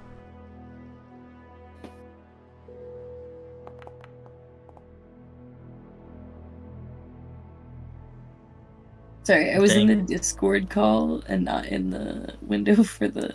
Sorry. Just ended abruptly. You're fine. Braked it, I mean. What okay. skill are we rolling for? Society. Okay, yeah.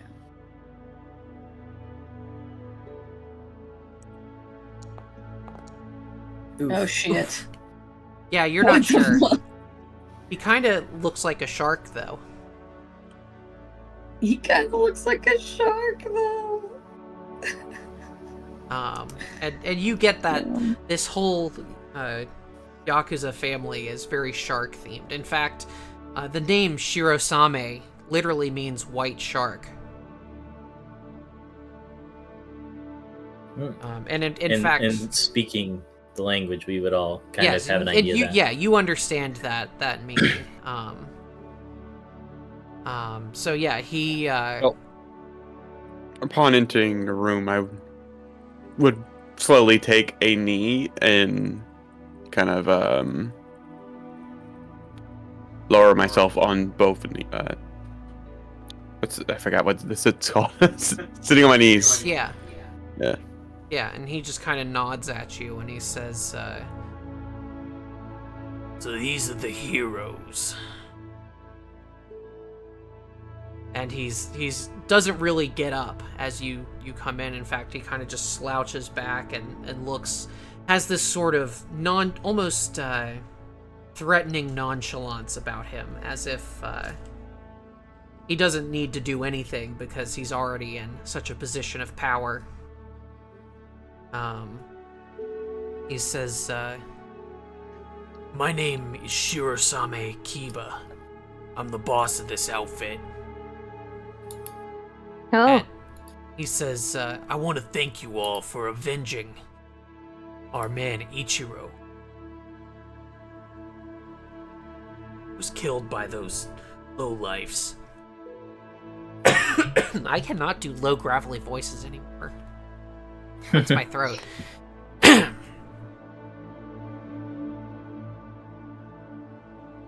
Let's see. Give me a script and I'll read it for you. Okay, and he says, "And I'm particularly impressed that with your run-in with my idiot boys last night, you were able to keep things friendly." And you know that he is referring to the incident at the sake stand last night, where Akuma, you were able to bribe the rowdy men from not starting a fight. yeah.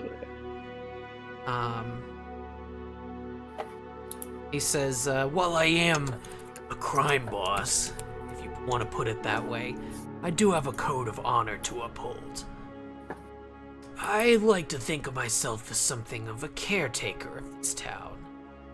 The people of Daizo they're our customers, after all, and as they say, the customer is God.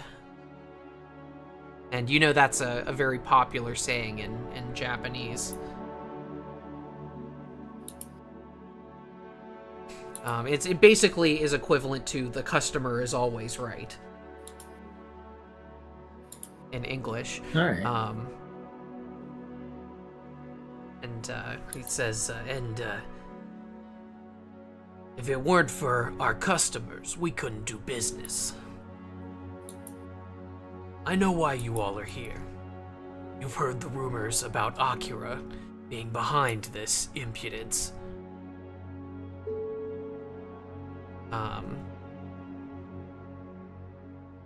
That man has clashed with our family in the past, and I would appreciate it if he's dealt with. I admit I was a bit light with him before, but now that one of my own men has been killed, the gloves are off, and I want this blood debt repaid. I'm tired of this dog nipping at my heels.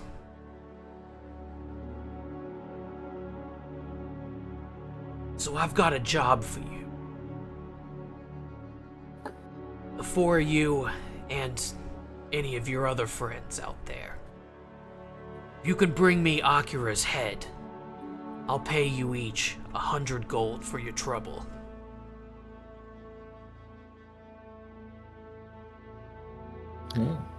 If you don't mind me asking, what's the history between you two? And he just like stares at you in silence for a beat. He's a very intimidating man. And he just says, let's just say we're a distant family. Family's very important in this line of work. But there's only so much you can take from your own family. You don't treat your family like family, then you're not family. Capiche?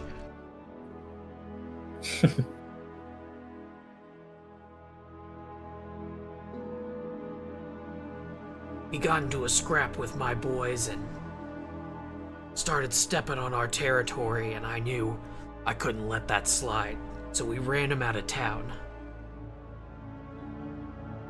But this was 5 years ago. We hadn't heard hide or hair of him since, but now he's back, acting like a big shot. I'm not gonna stand for that. This is my territory. These are my customers. I'm not just gonna let some insolent pup walk in here and piss all over my territory. Ew. Is there someone he was talking to before his little spats? What do you mean exactly?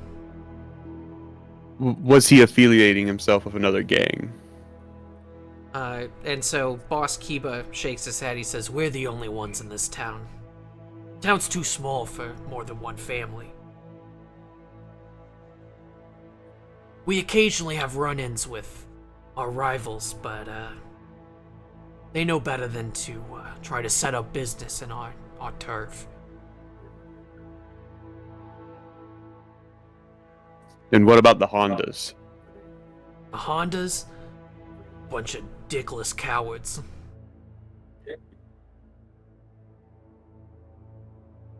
He knows something about them. Yeah, it seems like he's quite knowledgeable about the samurai, and he says that coward Sukemono never leaves his castle, just sits in there brooding, doesn't do a damn thing for this town. And he just laughs and he says, they ought to let me up there in that big ass castle for all the work me and my boys do on the ground here. And they don't show up for a few months, don't get in the way of our operations, don't take money from our customers for their pointless taxes, I don't see a problem.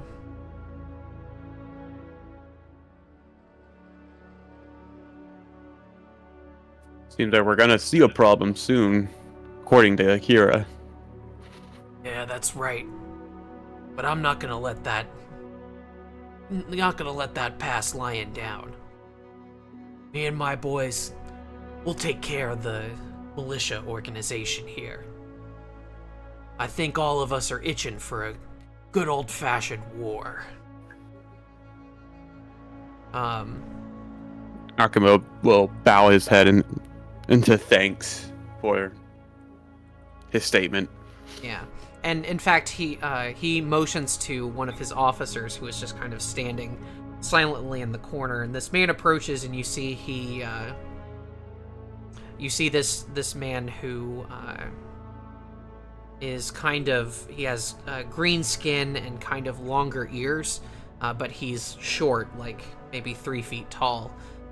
At first glance, Akuma, you think he may be a goblin, but as you look at his features, they seem softer, a bit more civilized and refined.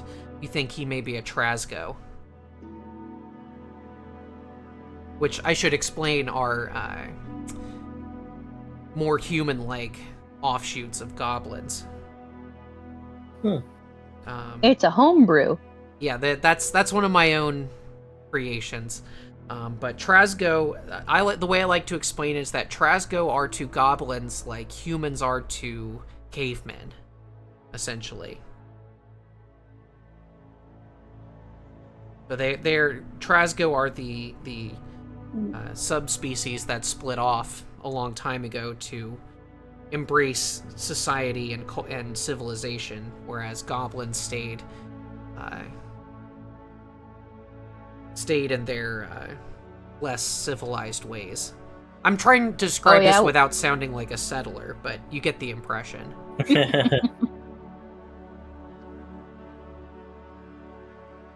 If goblins are cavemen, what does that make hobgoblins? A monkey's uncle. Okay. Tall caveman. I will turn my nose to them.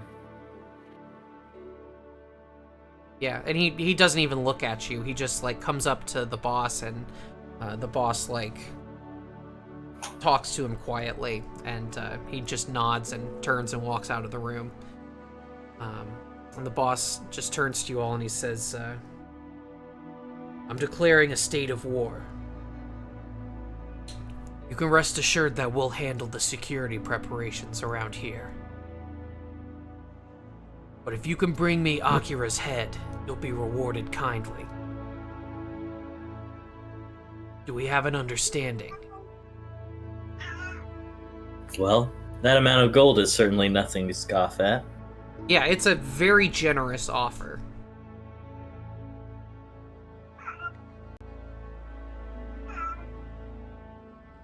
Well, with that's Perry complaining. Hi, Perry. Yeah. With a deep theatrical bow, Lackerman says, well, we'd certainly be fools to turn down a bounty of that size.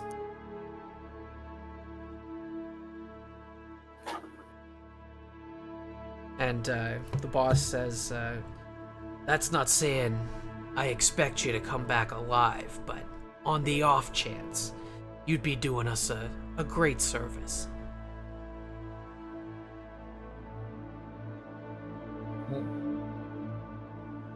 And I expect your men to stay sober. Says, we'll be sober, all right. We'll be itching for a fight. And now that we got an enemy, well, I suspect there won't be so many problems around town. Oof. You get the impression that he's saying that he's gonna rein in all the thugs and put them to work, essentially. So he's the problems around town. Well, I mean, they are gangsters, so they do have like a code of conduct essentially, but like, you know.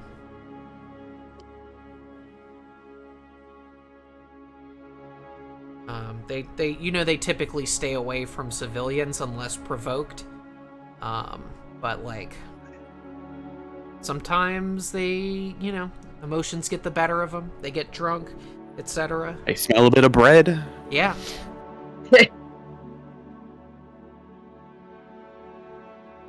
Who among us cannot say the same? I mean, if I smelled a bit of fresh bread, I would probably get a little unruly too, to be honest. It's good stuff. Okay, so if you don't have any other questions for the boss, you will be escorted out. All right. Did he say where? No, he doesn't know. Oh, okay. As her leaving, it's just like, where the fuck do we go? Forgot to ask. Hey, you're a smart kid. You can figure it out. Like, now get out of here. Vamoose. I got this pipe to smoke on. And Yeah, windows to look out of. a business General to run. menacing to do. Yeah. All right. So you all are led back to the casino floor. You're welcome to stick around and play some games if you want, or you can leave and go about other business. All right, let's play Shoji. Gamba. You can gamble if you like. Oh wait, what's your favorite game? We could play that My favorite game? in Yakuza. Koi Koi. What's Koi Koi? It is a card game played with Hanafuda cards.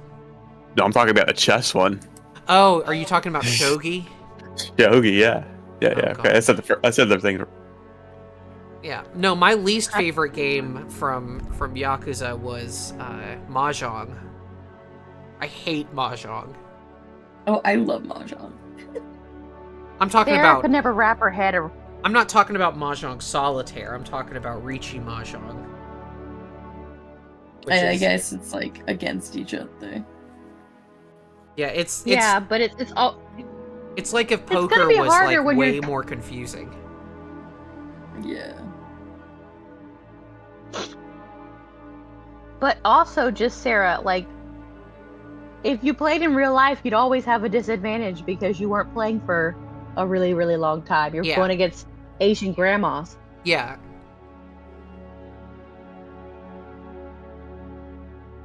And everyone knows that the little Asian grandmas, they always win because they've been playing for like 50 years. Yeah. So can we play that in real time? No. No. Damn. So much like the mini casino they set up at the festival, you would buy wooden tags to use in place of chips, and then unlike the festival, you can actually cash them out here, because that's technically illegal in normal society, but this is a underground back alley casino.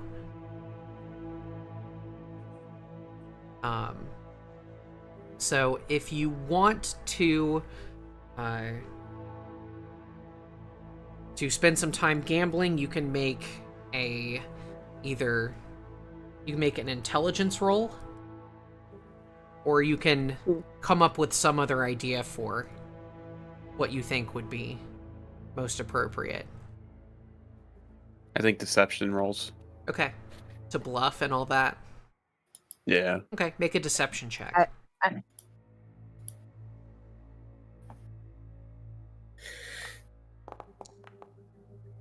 Make the deception. Like the middle ground. Yeah, so you Ooh. kind of break even, actually. You do okay, but you don't really make Don't any make money. anything. You come out even. Quack, quack, quack. And that's how you should do a casino. Where would I make an intelligence check? It'll be on the main character. Oh, the...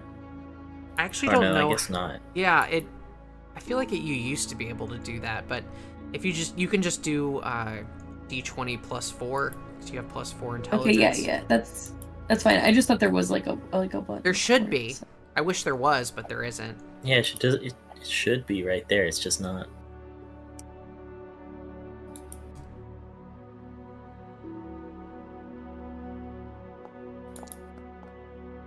Oh my god. There you go. Natural 20. Oh. So that's a critical success. You nice. actually end up making quite a bit of money. You come out Hell with yeah. an extra 5 gold. Oh wow! Look at you, Now my character's a gambling addict. Gamba. You gotta keep going. You gotta fund this this militia.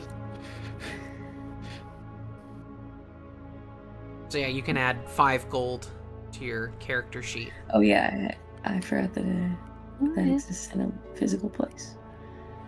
Okay. Oh. Sorry, I was having a moment where I was just absolutely confused as fuck. Because there's an image next to my deity preference, and I was like, what is that image? I zoomed in and saw that it was just a cornucopia. Yeah, it's a cornucopia, because Inari is the deity of harvest. I know, but I couldn't figure out what it was. I thought it was like a really weird tail. That's fair. Okay. That would be a weird tale. But if you zoom in, it's a cornucopia, and that's just like apples. Yeah. Okay, so you guys spend some time at the casino. You make a little bit of money, and we'll go back to Rydel and Ningyou as they are being pulled along by Hana. You spend some time with her finishing her errands, and now he's taking you to the theater. The Rashomon Theater is located at the eastern end of the town, near the eastern gate where you fought the previous night. You come up to this theater. It's kind of a small community theater, not like a big fancy establishment. It seems that there is a show that is starting soon.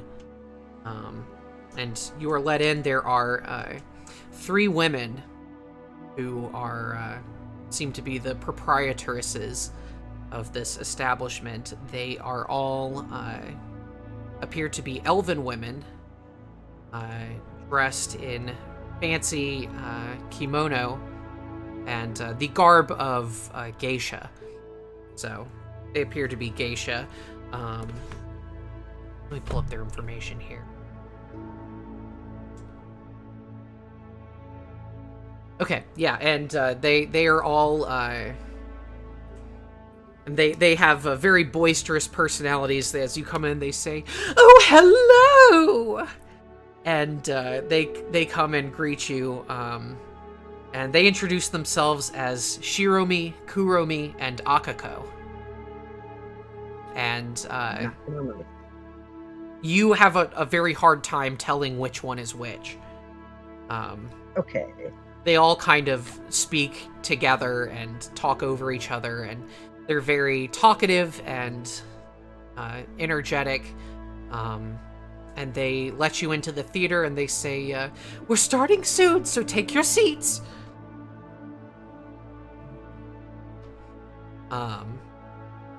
Okay.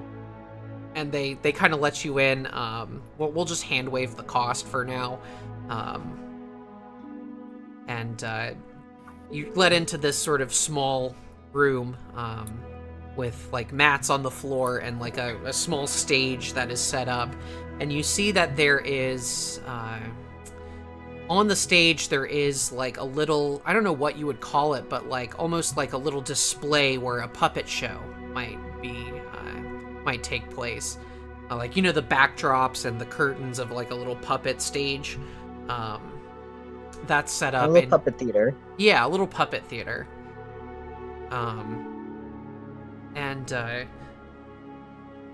And Hana is just like bouncing around with excitement. She is so excited about this, and she sits down next to you, and they have like cushions on the floor. You sit down on those, and she's like whispering to you, and she said, "They did this one last night, but I love it. It's my favorite."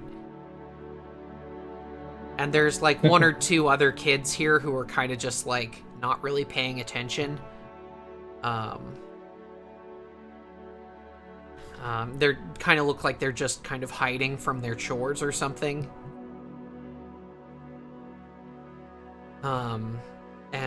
Eventually so the curtains are drawn over the windows, casting the room into darkness, or relative darkness at least. And you hear a candle comes on in front of the puppet stage, illuminating it, and you hear the twang, twang, twang, twang, twang of a shamisen start to be played. As soon as the shamisen starts getting going, like and starts playing in earnest, one of the other geisha starts chanting this sort of very folk song, like it's loud, it's very warbling and very traditional folk song. It's very difficult to hear what she's actually saying in the song. It's more about like the tone of it than the actual words. And as the curtains draw on the stage, and you see these bunraku puppets, much like Ningyou themselves, Hana actually hands you a little pamphlet, which has a summary of the story of this puppet show. And I will provide that to you in a handout. Ooh.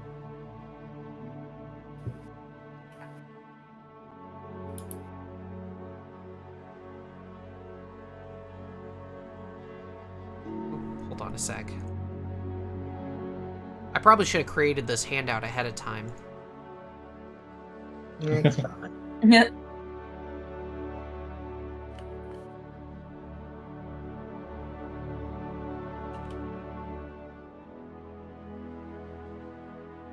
It's fine, I just have to copy and paste the text.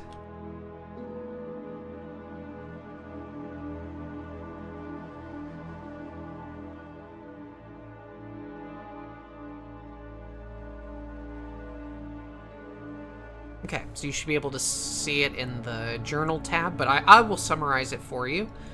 So the puppet show begins, and the summary goes like this. It says, "Long ago, in the days before the dawn, the Sun Clan and the Moon Clan fought for the future of the land of Raiji.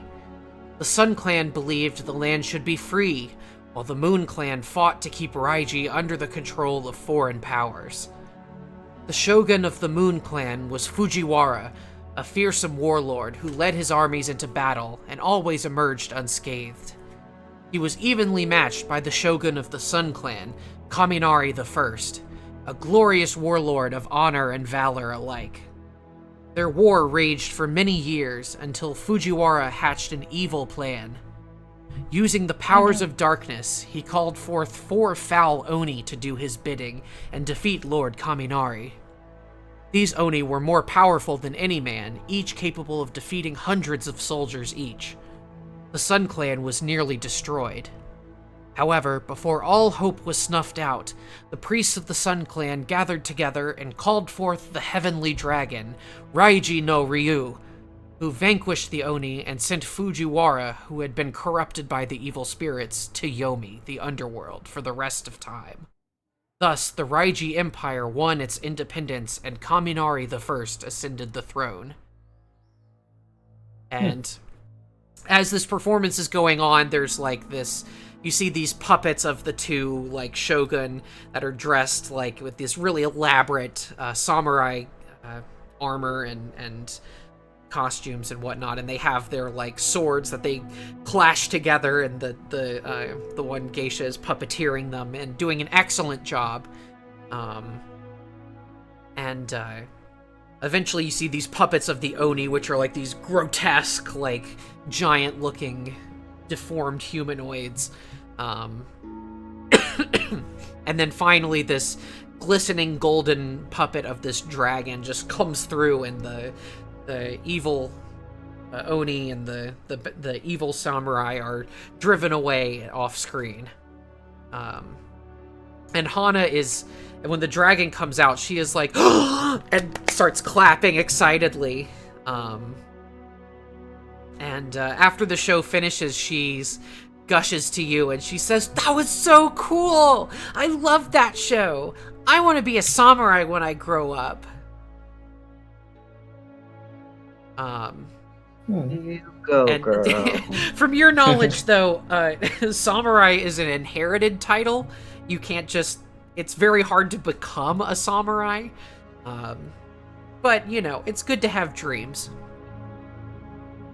And she goes on to say that her heroes are obviously Kaminari the first emperor, and as well as Honda Shibiko of the Honda clan.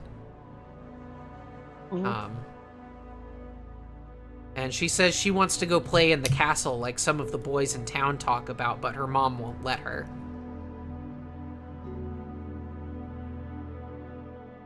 Oh, okay. Why not? Because my mom says that we're different than them, and that they don't let us in there because we're normal. What do you mean by normal, as opposed to not normal? Well, we're not samurai, Oh. and only samurai can go in the samurai castle. I guess that makes sense, but didn't you say those little boys go in the samurai castle, or they talk about it? They talk about it. They don't actually go there. They say they go there, but they don't. They're telling fibs. They're sneaky liars. My mom says I'm not allowed to tell fibs, and that it's bad. It usually is, yes. Honesty is the best policy, says the kleptomaniac. Well, it's... Stealing's not lying. That's something completely different. It is. You're a very honest thief. I'm well, I don't know that I've ever successfully stolen something. Not in this campaign, Never you put that- haven't. You're 0 for 1. Not in this. Yeah. Okay. Truly a Sly Cooper. A regular Arsène Lupin over here. Okay, did you have anything you wanted to talk to Hana about? I'm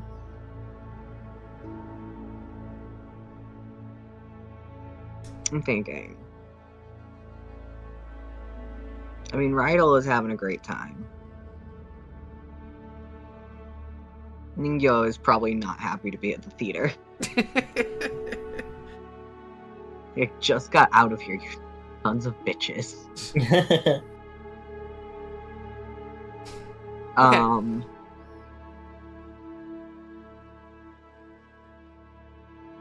When clumsy.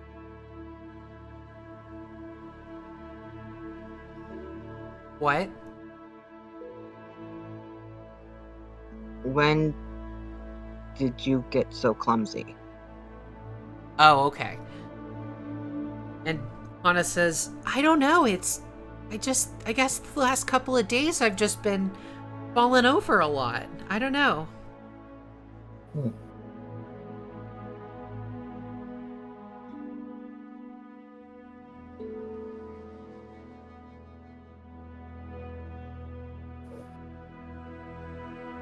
Go ahead and make a perception check. Okay. Should I make it for both of them? Sure. Okay.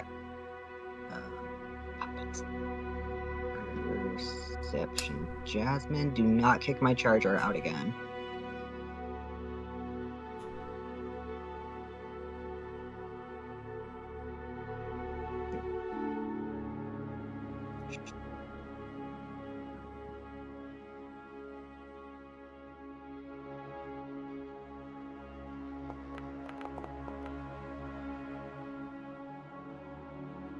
Okay, it's 21 Wow. for Ningyou.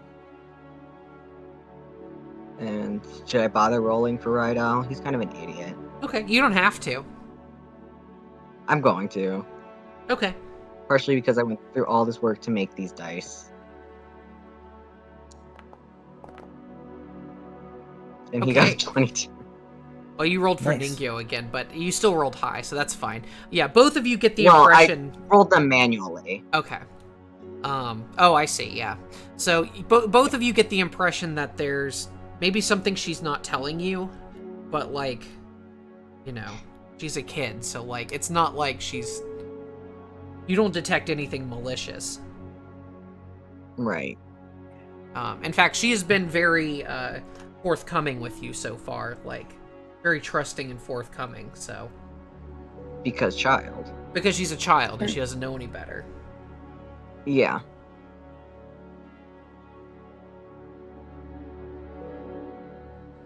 But Okay. she's stupid. Yeah. Okay. Just come for her, why don't you? Um,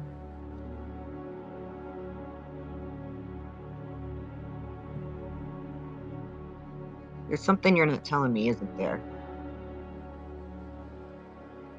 And Hana kind of startles when you say that. She says, "No." Is that a question? It sounds like a question. I didn't do anything. I didn't say you did.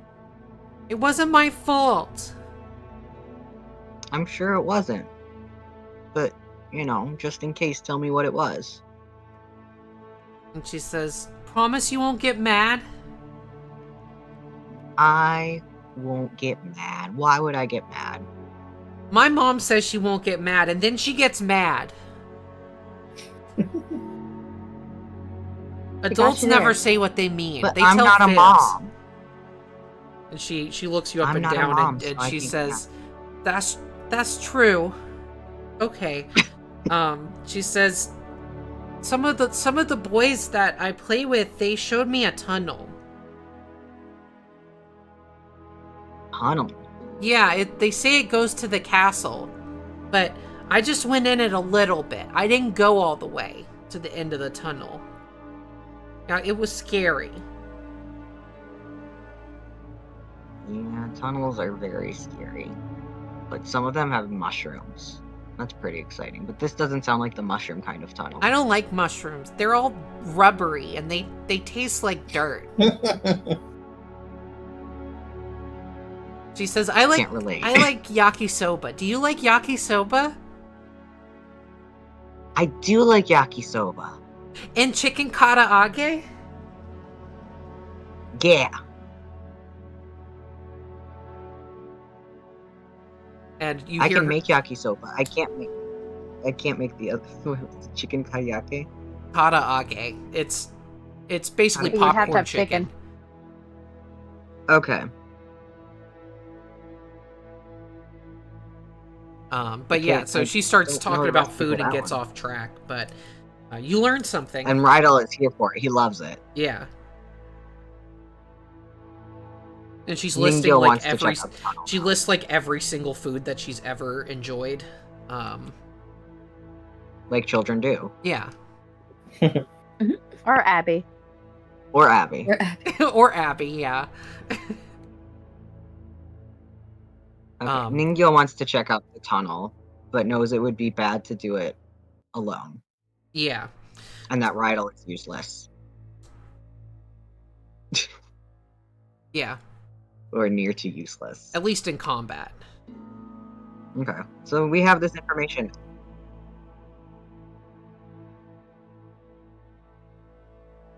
So yeah, so what do you want to do? You want to meet up with everyone else? Well, Yeah. have they left the casino yet? I'll say yeah. Okay, sure. Let's meet up with them. Okay. So you Yeah, we're say looking around like, where's the cook and the puppet at? yeah. Yeah. So you say goodbye to Why are we Hana hanging for out with now, these freaks? Are they involved? and you meet back up with everyone else. You share information. What are your next moves?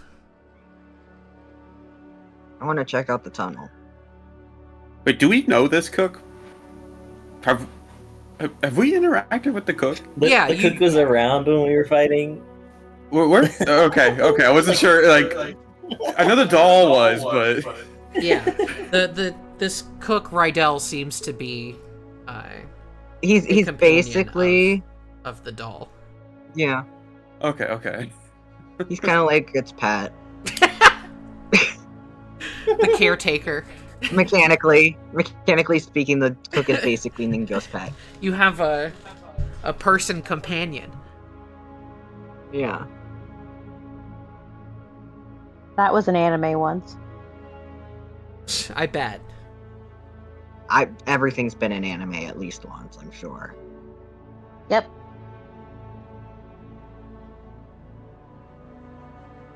Okay, so We did get the location of this tunnel, right?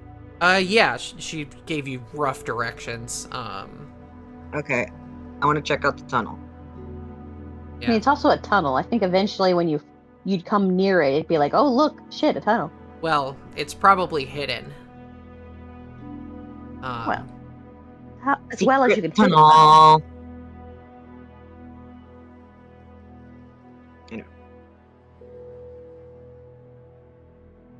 However, you do know that this probably isn't connected to Akira. You get the suspicion that these might be separate issues. Okay. Whatever's going on with the samurai and the imminent attack on the town.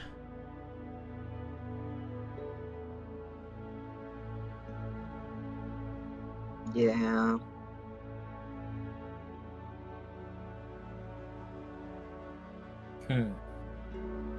So how are we going to prioritize this? I guess we should prioritize the town. Correct? Probably a good idea. Sure, but The imminent threat, yeah. it's probably a good idea. But I mean, if we get the samurai that are, all holed up at the castle, wouldn't that kind of help? I just really want to check out the tunnel. You just heard secret tunnel and you had a neuron activation. Yeah, pretty much. Unfortunately, the samurai are kind of useless.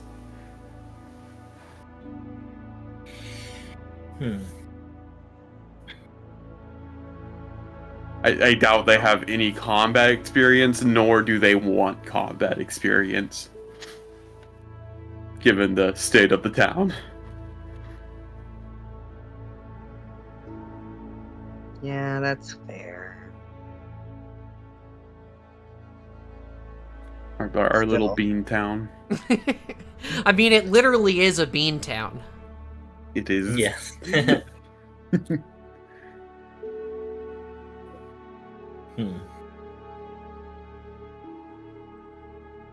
It's not like. What direction? Can you load in a bigger map to show where or do you have a bigger map? I should say. I don't have a region map or anything. Okay. Where would you say this tunnel is? Probably to the north of the town.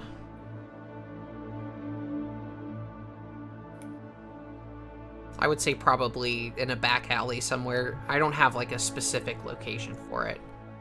In what direction is the is he a shogun? Or is he a It would be the lord, the regional lord. Okay. The castle is pretty easy. You can see it, like, in the distance. It's to the north of town. It's, like, up on a hill outside of town. It's not, like, From this right road? outside of... no, to the north, so up. Oh, they don't... Oh. This road.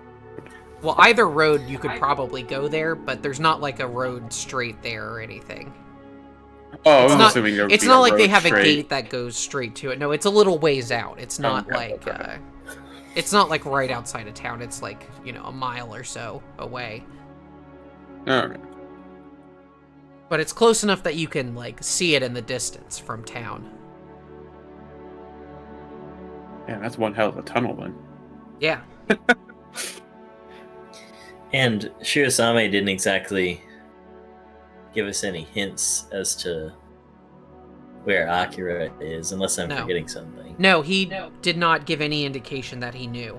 In fact, you probably get the impression that if he knew, he would probably take care of it himself.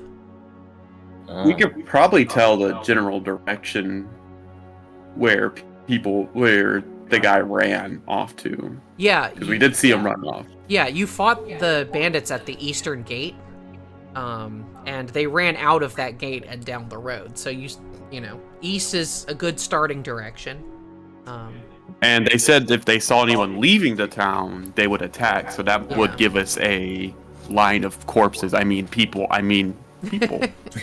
Yeah, I mean, you know how to find more bandits if it comes to that. Yeah. True.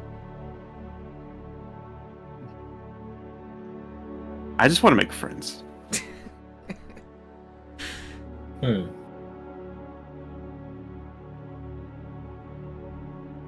I just want to meet ghosts, so it works out. Meet ghosts? We can make ghosts. Direct action.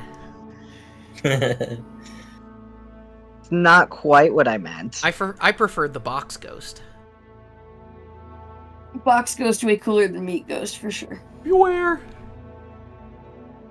For sure. Well, I mean, I don't know. They're pretty equally cool. That's why they got married and had a kid.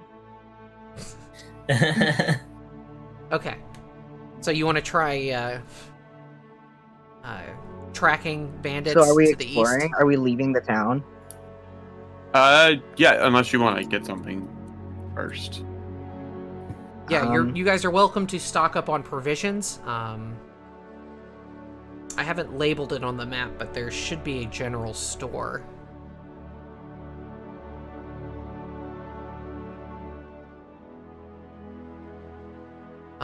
There's also the forge where if you want to do some blacksmithing or buy weapons or armor, you can go there. And if you need like potions or something, you can go to Dr. Lunario. You know, at least some of his potions are legit. The potion seller. The potion seller. In need of your strongest potions. I have to hold myself back. In a perfect world, and like No. me not exist. Don't do that. You're upsetting Tyler. You know he can't control his goblin nature. Okay. So, In a perfect world, Shut up, Tyler. men like me don't exist. Shut up, Tyler. It's not a perfect world. So it is I 5 have o'clock. you muted, but I can still hear you. We can go long if you all want, or we can stop here and pick it up next time. I am good either way. I think my ADHD medication finally kicked in. Great. Yeah. Yay. I wish that worked Oh for man, me. I haven't been on that. I haven't been on that shit since I was 16.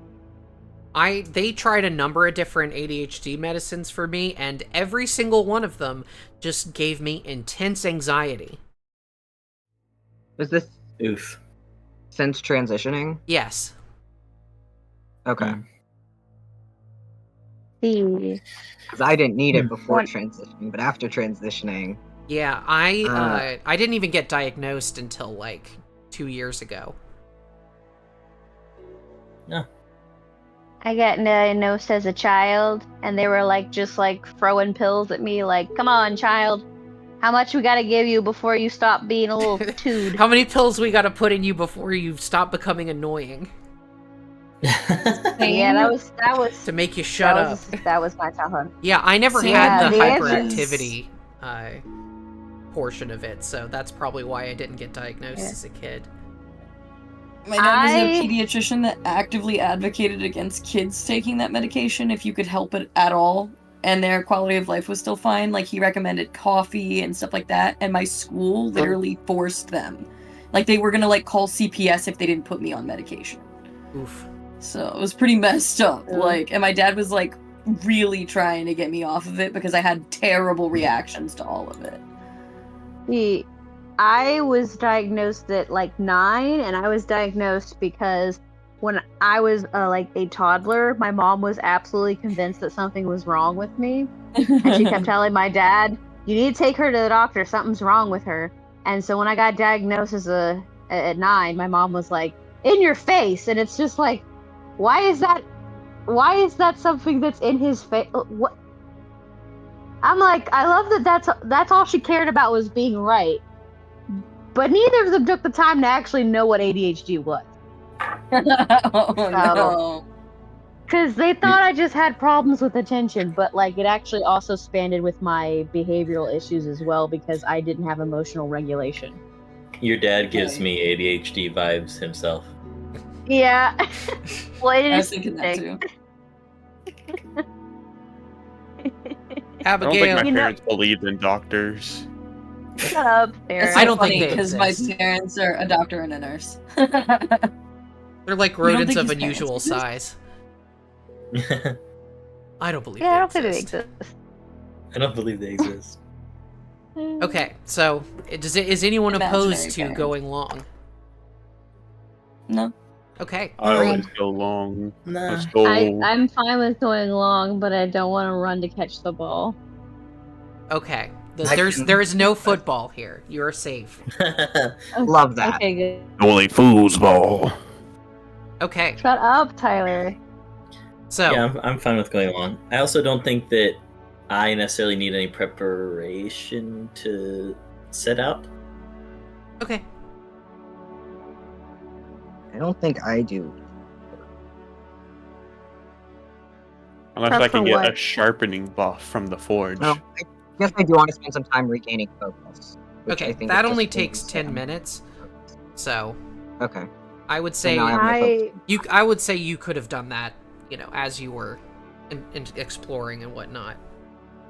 Okay. I didn't use any spells or focus points or anything, so I guess I'm fine.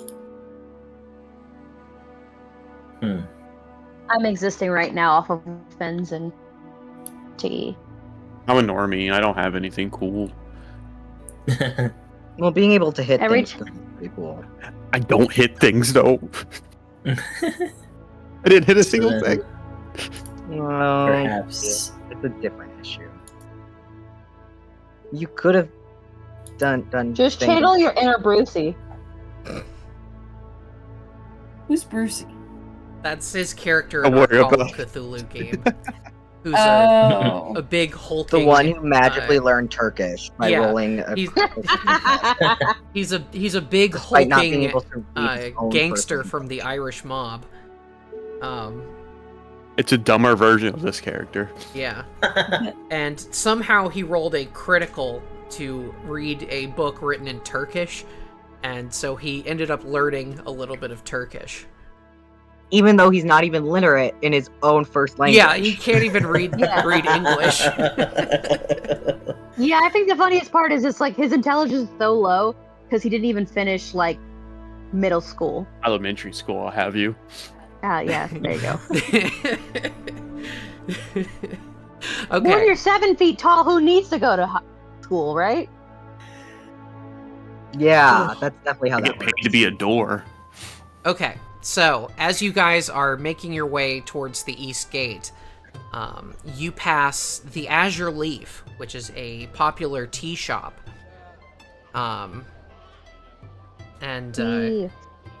yeah, and as you're passing by it, you hear what sounds like a crash of perhaps glass or ceramic just breaking from inside. And then No. you hear a raised voice from someone in there, though you can't make out what it's saying. What do you want to do? Sounds like the point in the game where we go check things out. Yeah. Yeah. Sounds like we look in the window first. Okay, the door is open. It is a public tea house. You look in, and you see that. Let's see. You see that the patrons of the shop are kind of huddled around the walls. You see that there's movement coming from up above. As you stick your head in, there's movement coming from up in the rafters. And you see a teacup being thrown down from the rafters and crashing into pieces on the floor. Well, that's rude. Yeah, well, I didn't see anything. And you see that there are a group of halflings that are running around with like brooms and like trying to swat at whatever it is that's in the rafters. And you see like a man and a woman who are like, "Get down from there! Stop it! Stop it at once!" And Somebody's kid is possessed. And you see that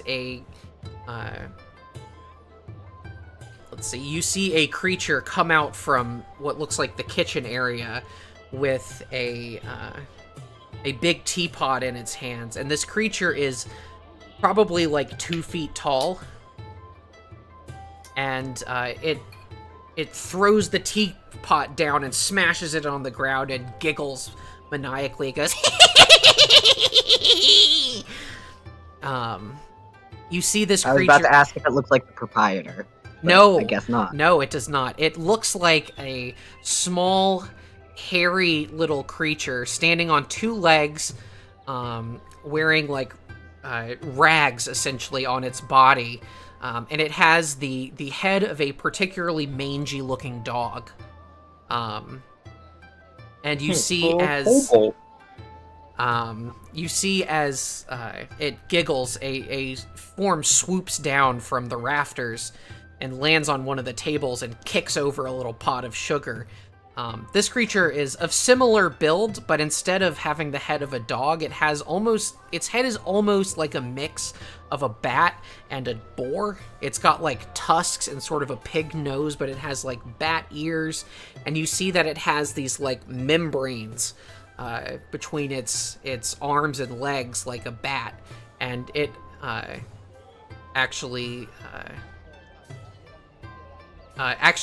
what it does is it immediately vomits all over the table.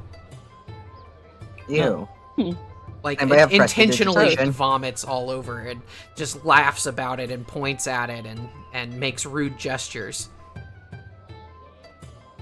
What do you do? I'm genuinely trying to figure out what these are. Like, It's only one thing we see, right? So there seems to be another of these bat-like creatures up in the rafters. But one of them just swooped down onto a table.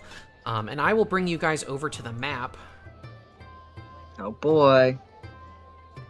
then actually put you on the map. that it's not black. Yeah. I'm gonna put you on the map, make you a star. Yeah, because right now everything's black. Hey, why am I inside? You can- put me outside. You can organize yourselves however you wish. I just dragged the party. It won't let me. There you go. Rydel is nosy. Yeah, you can't drag yourself through the walls. You have to go around the walls. Who So just went really far away? Wee! Yeah, somebody's going way up top. I'm just goofing off. you're just running away. Oh, that was He's that not was interested. Justin. Okay. He's leaving. You He's guys better got things to this. do. I Okay, love that so- Rydel is in the front. Let's He's go curious ahead- and nosy. Let's go ahead and roll initiative here. Okay. Can I roll a stealth check into combat, or Sure. Okay. Oh god. He's still injured. Oh, wait. No, he's stepping out the way, so it's fine. Quack. But we got more than 113.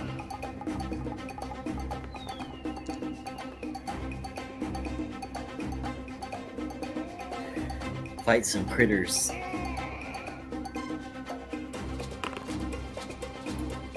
I guess I'll have 2. He's not involved. He's just gonna step away.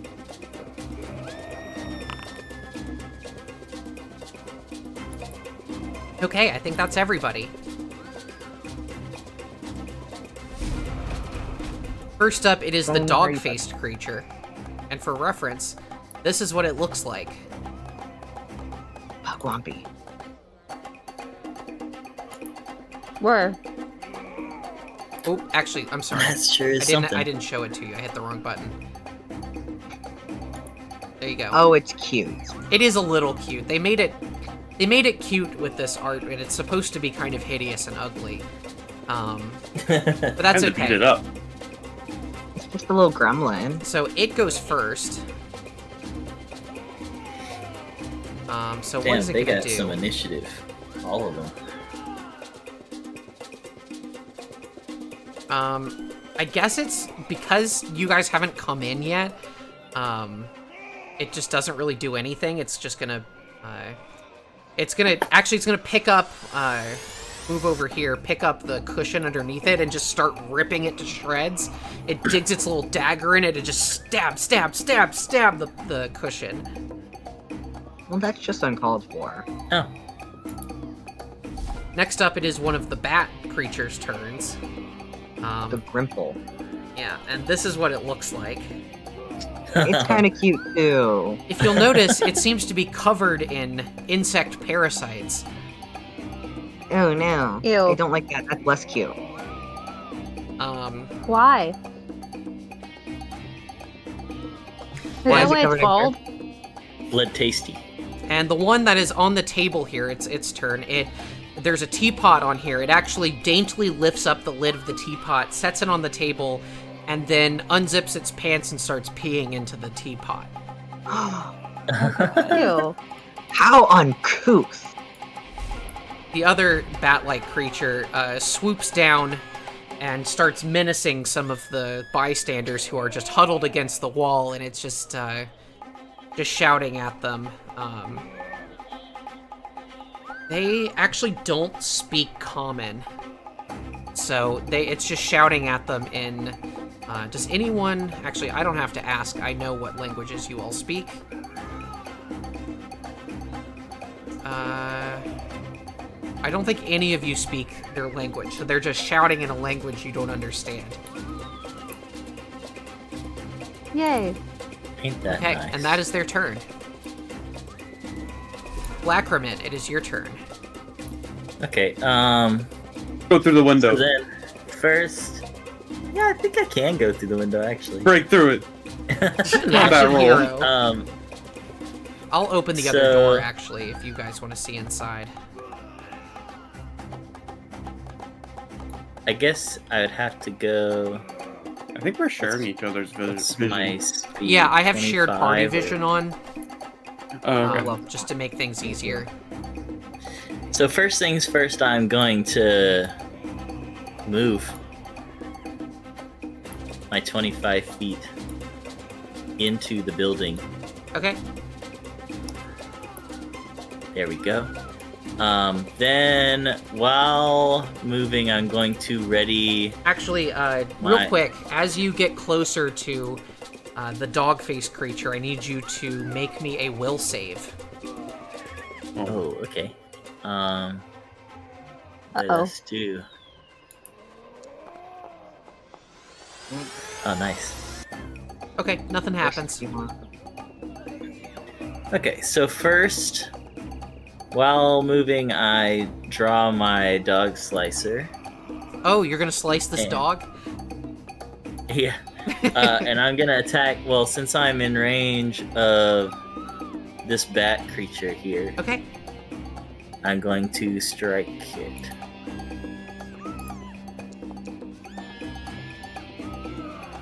Ooh, no. Let's see. A 16. Let me check their AC. That hits. Really? Mm-hmm. That size Yeah, of a plus creature? 7. Yeah. You'd think how tiny they are, they'd be a bit more nimbler. All right. You get 6 points of damage. And Not you bad. hurt him pretty bad. And, let's see. In Pathfinder, readying is 2 actions. It right? is, yeah. Then I guess I'll do... let's go for another strike. Okay. You can always attempt to identify creatures. If you want. That takes an action. Perhaps next time. Okay. For now, we strike. Nope. Whoosh. You swing at it and it just jumps over your blade. And just giggles at you.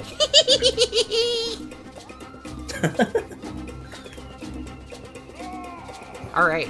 And that's me. Next up is Akuma.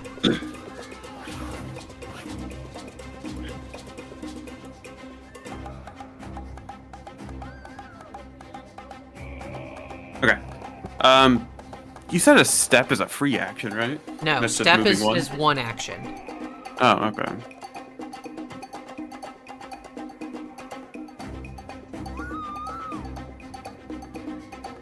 And I will...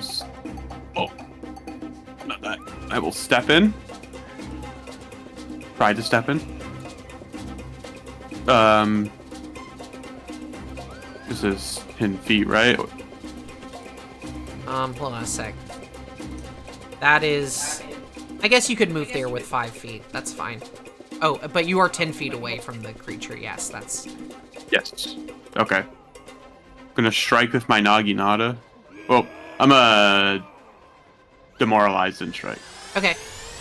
Make an intimidation check.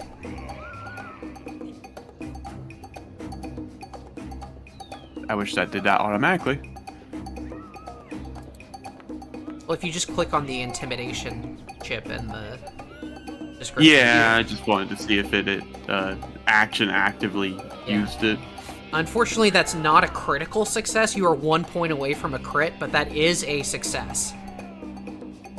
Okay. A resounding success, but not a critical one. And then I will attack.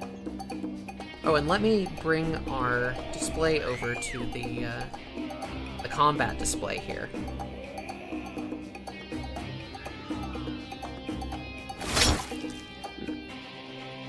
That sounded juicy. What? The result hasn't shown up for me yet, though. For whatever reason. Oh, whoa. What? What was result? I You see rolled it. the attack, Wait, right? no, I don't. No, I Oh, haven't. okay. I heard like a sword attack Oh. Thwap. sound. Anyway, go ahead and roll your attack then. Yeah, you miss, unfortunately. Gotta roll higher than a 2. Hey, I don't hit. Okay. But you did demoralize it, so... Good turn. Next up Good is job. Ningyou. Okay. The meta strat is roll higher. Yeah, you just have to roll high every time. Yeah, and no biggie. You just have to get good. See, now, 2 would have been great if you were playing your other characters, but this is not that game. Yeah. Okay, so And just Sheeta is on in. deck, so be ready for your turn. And then I'm on deck. Yeah. Yeah, you're on the deck's deck. I would like to try and identify. Okay, that would be a nature check. Nature. Which creature are you No. trying to identify? The bats or the dog? The one I'm closest to. Okay. Okay, 16. This I think that's sufficient. Oh yeah, that's good. So this is this creature is called a Grimple. Okay. It is a type of fae called a gremlin. Gremlins are very disruptive and aggressive kinds of fae, but they're usually very small and not particularly powerful. Okay. But they do like to cause chaos and harm to society. And you learn one piece of useful information. I will tell you, they have an ability where if you touch them, you could potentially become infected with lice. Ew. Ew. So try not to touch them directly. Okay, so I'm not using flens. Yeah. Yeah, if you touch them physically, like personally with your hand or whatever, you may contract lice. Okay, so I'm not using my touch spell. Good to know. Alright, I think I'm going to cast pointing him at it. Place the cone. Oh god. I don't want to place the cone.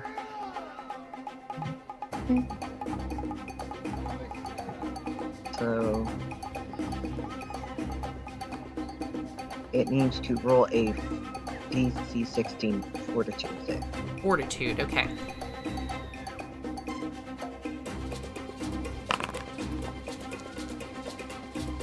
That is a failure.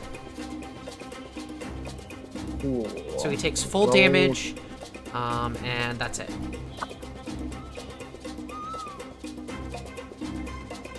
So go ahead and roll the damage. Yes. Yay. Okay, 2 Cartoon. points of sonic damage. He says, oof, ouchies, my ears, that hurts me. Except he says it in a language you don't know. He goes,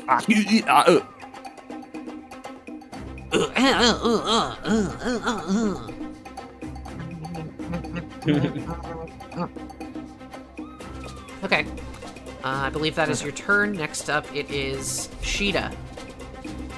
Is everyone okay? Has anybody been injured? Nope. Nope, I not think yet. we're all good. I cried a He's little. been injured.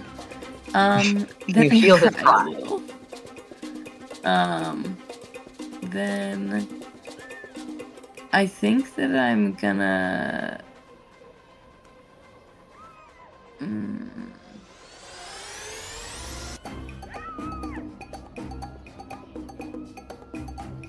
Is there a way for me to potentially find out more information about beating them? Sure. Yeah, you can make a nature check to recall knowledge on them. That is a single Okay, action.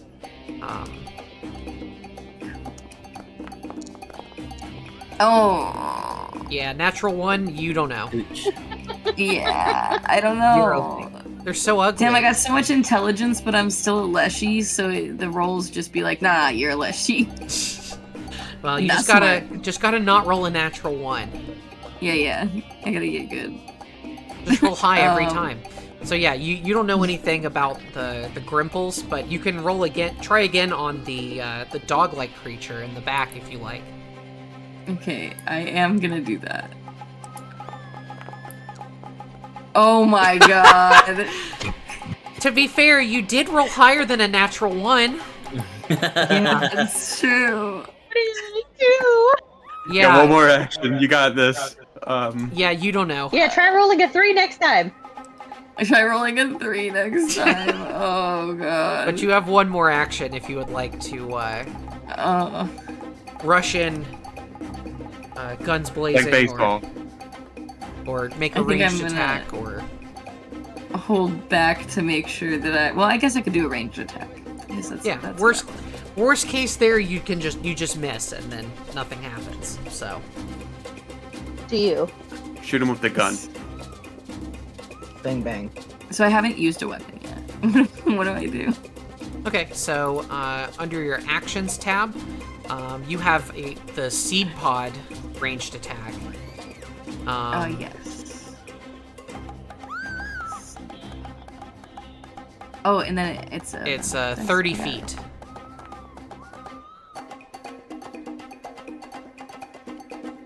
So that is an 18 to hit. That does hit, in fact. So click the damage button. Okay. And then everything just like as it is. Yeah. Okay. Just wanted to make sure.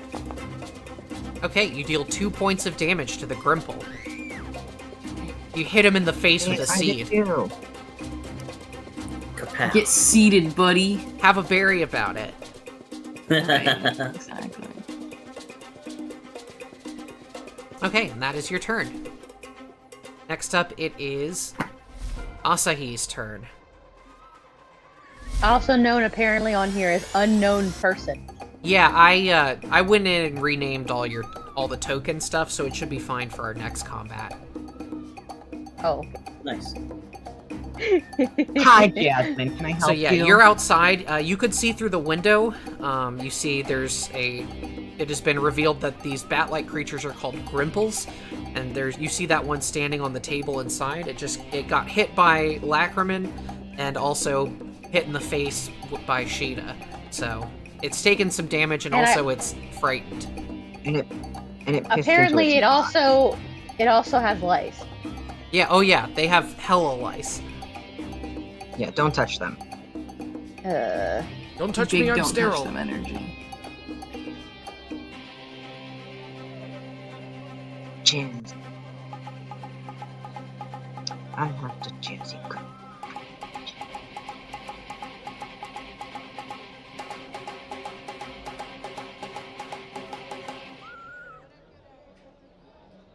What's it gonna be, Hold on, Abby? I'm reading. I know how to use this spell. I'm just reminding myself of the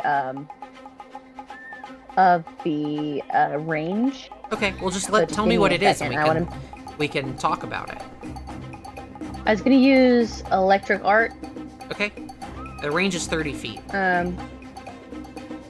I was trying to remember if that was 30 feet from me or if that was 30 feet from each It of is them. the range. So the way that range works on spells is that is the maximum distance that your spell can work. So both targets must be within 30 feet of you. I don't know what is going on with the ruler, but it's like doing weird shit there. I don't know. I don't know what to tell you.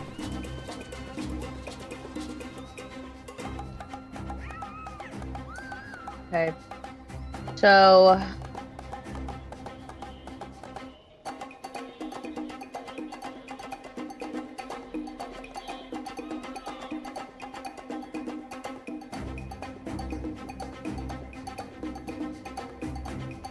Can I see them from the spot I'm in, or do I have to get to a different spot? So currently, you can see the one that is to the east on the table near Lacriman and Akuma.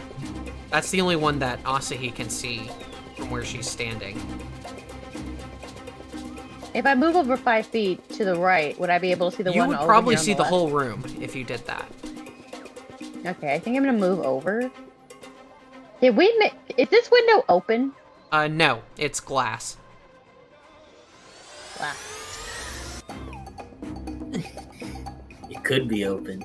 I'm just joking. Break it.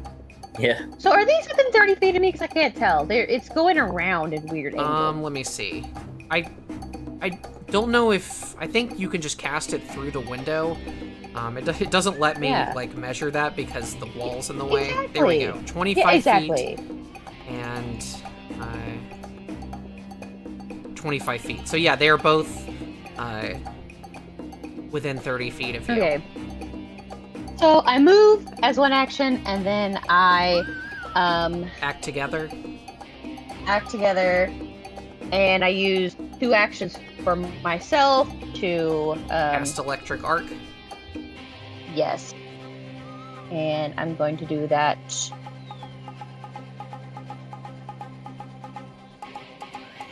Okay, so they need to make each need to make a basic reflex save. Yes, and my spell DC is 6. Okay, go ahead and roll the damage. Okay.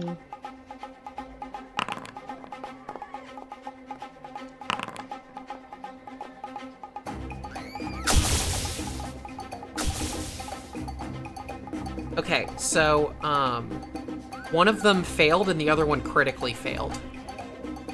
Yay. So you rolled 5 damage. The Grimple on... So those of you in the room, you see a spark of electricity zap between the two Grimples. The one on the right just kind of electrocutes and falls limply to the ground. And the one on the left... Oh, yeah. Oh, the one that had taken damage. Yeah, he takes double damage. So he also... They both just, like, are rigid for a second, and then fall to the ground, motionless. Okay. So that was that. I have one action left. Yeah, one action for your I used idol. act together. He's gonna move. Okay. I'm gonna do 1, 2, 3, 4. That's 20 feet. Yeah, and then one more. What is my movement? 25. Move. I move here. Okay. Make a will save for Yukiko. Hold on, I don't even have her chart open. If you just hover over the their token, you'll get Well, the it looks little like tooltip. it looks like she's got the same anyway. Yeah. So go ahead and roll a will save, please.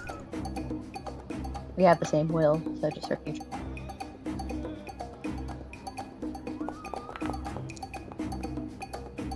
Every time I roll that pumpkin, I'm like, what does that mean? You rolled a natural pumpkin. Okay, so that's a success. Yay. You're fine. Of course she's fine. She's just She is beauty. so she is used grace. to whatever this is. Okay, it is Rydel's turn. Okay. Rydel, the cook, it's your turn. Yeah. Honestly, I'm not sure why I bothered rolling initiative for him. He's not gonna get involved. Okay. Make he'll a pass. sandwich. Make me a sandwich. Get in the kitchen, Rydel. Get to the Rick kitchen. desperately wants to be right now. These bats ain't gonna cook themselves. I mean, that's a good point. Okay. Top of round 2. It is now the dog creature's turn. It looks over its shoulder back towards the kitchen, and it shouts something in a language you don't understand.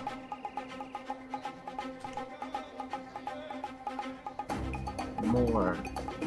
I like to point out that I waited until I killed those things before I set my my Eidolon in, because she was like, ew, we don't want you to get life. Okay. So first it is going to... What is it going to do? It pulls... First action is going to pull out a short bow that it has on its back. Second action, Fun. it is going to fire at Lacriman.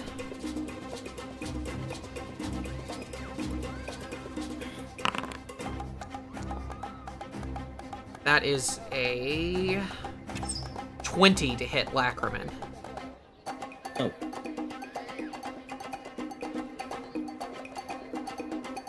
Does that hit? I assume it does. Oh, yes. Okay, yeah, your AC is 18, so that hits. Yeah. So that is 2 points of piercing damage to Lacriman. And I'll handle dealing damage to your characters when I roll it, so don't worry about subtracting that. Thank Okay. you. Okay, and then for its third action, it's going to shoot at Yukiko, the big fox. No.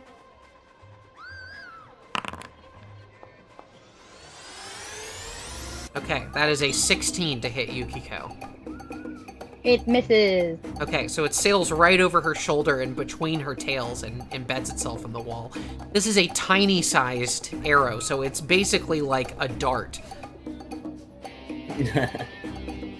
but still can hurt you if it hits you in the right place. And that is its turn. All right. The Grimples are dead, so now it is Lacrimon's turn. Well, so first I want to demoralize. Awesome. Make an intimidation check. Say something really demoralizing. It doesn't speak our language, so I would just kind of... Oh yeah, you do take a... Do you have intimidating glare? I don't think I do. Okay, so you're going to take a check. penalty to the check, but I think that's probably going to be a success anyway. Yeah. Because it has the auditory trait and you don't share a language. Yeah, it's a -4 penalty, but even with that, that's a success. Yeah, so just kind of like, at it. Because I know that it doesn't... It's not actively speaking any language we know, so... Yeah. I mean, it's Then- definitely speaking a language, just not one that you understand. Then I will move, Alright. and then I will strike Okay. with my dog slicer. Natural 1. Shit. I like how the screen cracked. Yeah, it's a cool effect. Yeah, no, you swing down at it and you completely miss. Rip. You It's hard to actually, see. your blade actually hits the tatami mats on the floor and rips them. You're gonna have to pay for that damage. Yeah, that's 7 years of bad luck. You Okay. also upset Perry. Yeah, true. All right, So that's me. Akuma. So It's my fault. I didn't let dropping her and pulling a weapon, that takes an action? Yeah, it takes an action to switch weapons. Okay. I'm gonna switch weapons. And then... To your katana.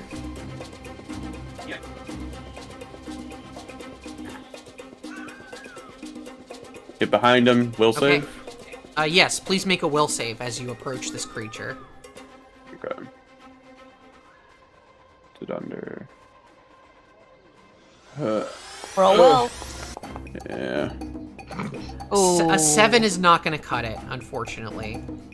So I'm you gonna are- re-roll that. You're gonna use your hero point? Yeah. Okay. Oh, I'm nervous now. There you Natural go. 16. Okay. You're fine. Nothing happens. I was gonna feel so bad if you re-rolled and it was worse. So, how does sneak attack work? I don't know. You tell me. Well, I guess I'm telling everyone. Didn't mean to click it. You deal an extra 1d6 precision damage, Okay. as long as they're off guard. And he is because you are flanking him. I will put the off guard. If I can find it, I'll put it on there. Here it is.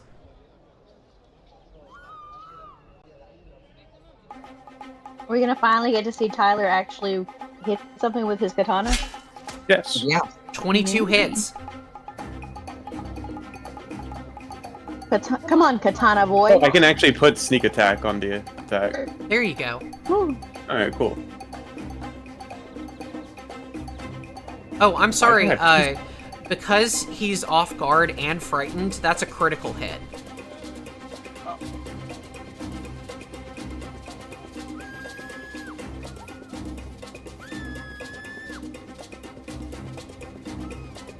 So go ahead and roll the critical damage.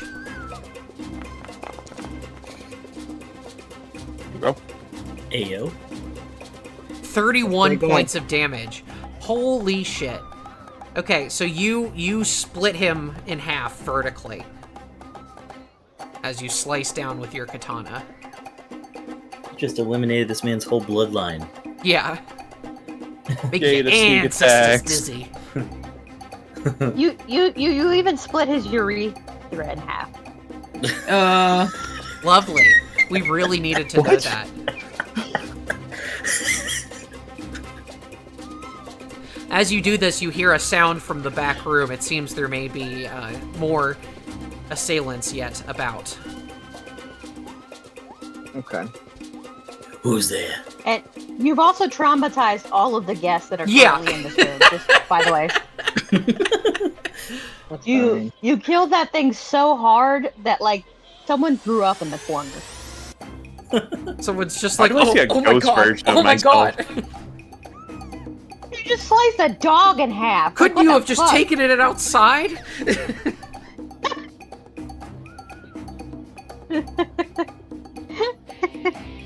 You're like, it's not an actual dog. Okay, so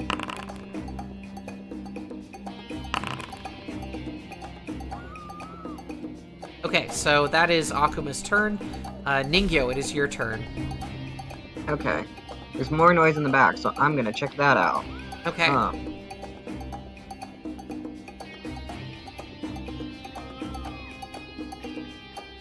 Okay, so I'm guessing. Hold on, it's That would be 30 feet, so you'd need 2 actions to move up to the door. that's fine. You want to open it? Can I listen first? Sure. Make a perception check. Okay, I'm gonna listen at the door. Open this again. Benny, you're making noise.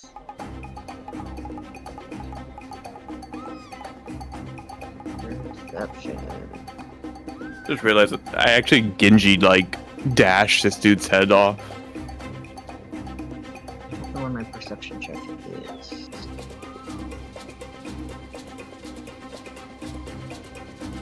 Just.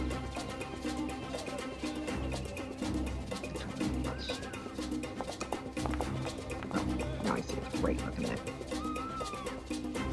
Okay, with it, yeah, a 19, you hear pretty clearly more of these voices in the same unknown language, just chattering, and you hear the sound of like something ripping, something being turned over. There's some more chaos going on in the back. I don't have any spells that only take a single action. Well, you would have taken an action to listen, so Okay, that is your turn. so I'm out of actions. Yep. Okay. Somewhere in the other room, a creature moves. You can't see. I saw that. And Sheeta, it is your turn.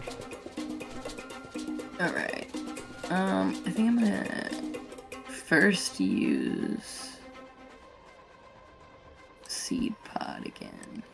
Well, you don't have anything to attack right now. Oh, I thought that the worm, or was he? Is the Wampy not still there? No, It it's is dead. not. No, we killed There are it. no creatures Oh. in the room. They have Wow. all been killed. Bird. It's just in the queue down here. So, No. Yeah, Oh, yeah, no, it's in it's the also other dead. room. oh, it's in the other room. That's like the one in the Yeah, other room. 'cause- Okay, Tyler just split that one in half.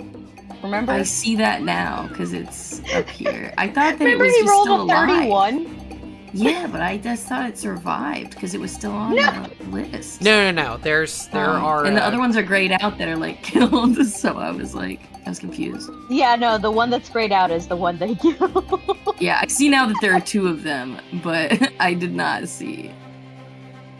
Oh no, she's hidden them from the turn order. Okay. I caused So- them to No be- metagaming. So we have to check out the back room then, right? Yeah. Yeah. In order Can to you see take the where- dead ones out of the what's turn going order? on. Yeah, I could do that. Yeah, take those dead ones out. You're confusing Fern. My sincerest apologies.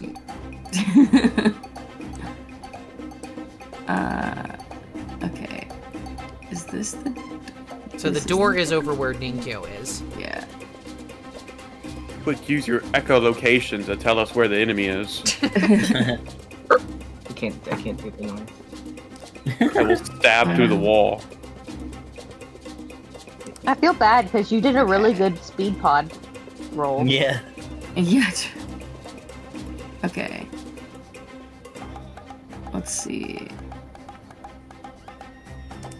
I guess if I want to like try to overhear what's going on in the other room, You'd have to before get going closer. in there. Yeah, you're like way outside. Yeah, you're actually I thought I just outside moved my the shop. character right in front of the door. Yeah, I just tried it's to this anyway. door. It's this Yeah, door no, over I mean here. I just did this. Oh, it didn't update It's not for us. working. Yeah, it's still not working. Oh, okay. There it might be trying to work. You may You You want have to to hit reload the space page. while you're holding that. I have to hit space while I'm holding that. No, and also I didn't have to before when I moved it to the door. To this door that I'm standing at now. That's super I could weird. be wrong. Uh, Try reloading it then. Try like reloading the page. I can move The you door's if you shut. want. Yeah, I guess so, because I'm trying to just move to Yeah, it's no outside the door. problem. So yeah, it would take you two move actions, or 2 actions to move, but you could get all the way up to the door beside Ningyou.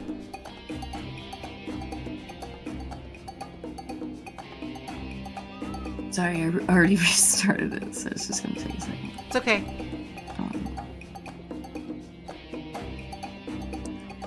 Okay.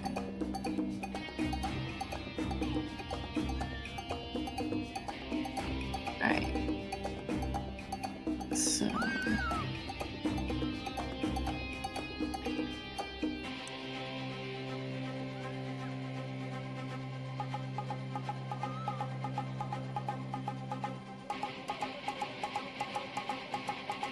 And what could I even use to overhear? Do you just want to listen in, or do you want to just wait and see what happens, or do you want to open the door? I want to listen in and see if I can like hear anything about what's going on. Okay, make a perception check. Okay.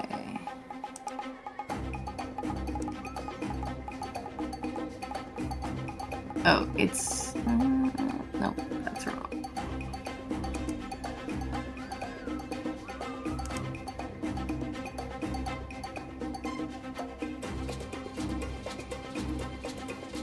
How do I make a perception check? Okay, so in your character sheet on the sidebar on the left, below your AC, there's a block for perception. So just click the little die in there. Oh, I see. Okay, yeah, you hear what sounds like footsteps approaching the door from the other side. Sounds like something's coming towards you.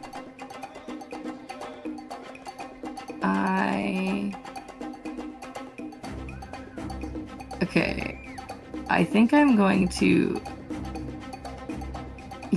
make a stealth check and try to just stand still and hope they don't notice me. Okay, that was all of your actions, but yeah, you can see what happens. Yeah, that's fine also.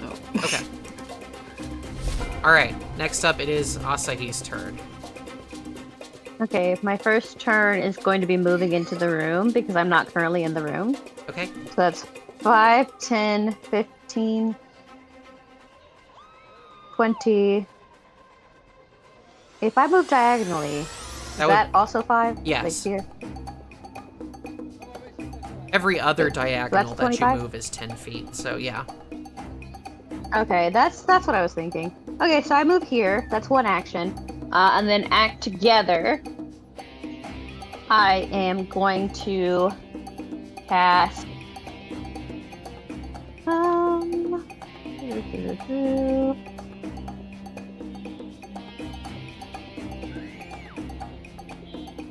Do I want to cast that, or do I want to cast that?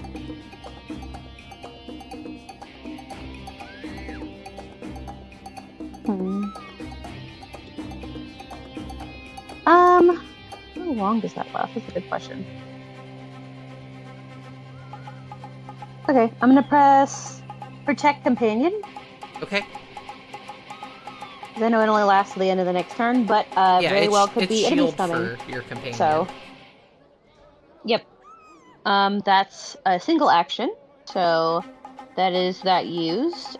Is there a way I can add that onto my Yes.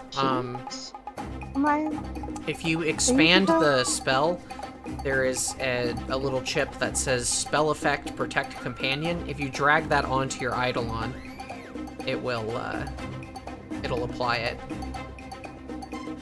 Okay.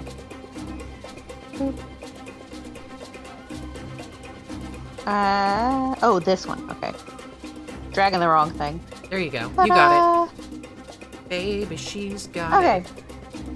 And that's a single action, so now my Eidolon gets 2 actions. I'm going to ready an action is 2, correct? Yes. Okay, I'm gonna have my Eidolon get into a stance and ready for anything to come out the door. Okay.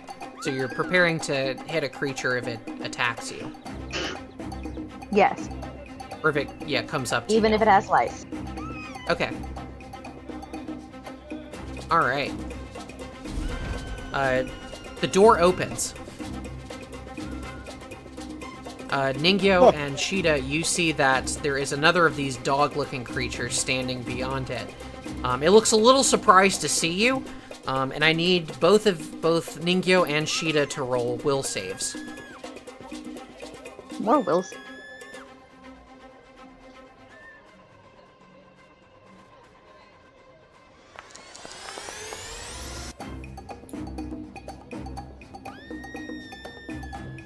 Okay, Shida, you're fine.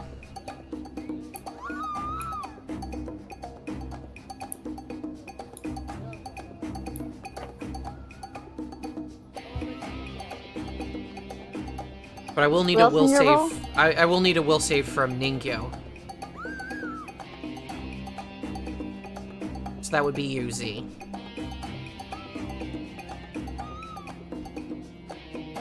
Oh, Z is muted.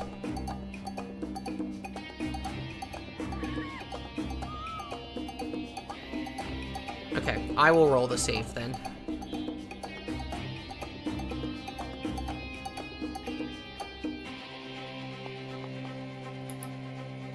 That is a 15.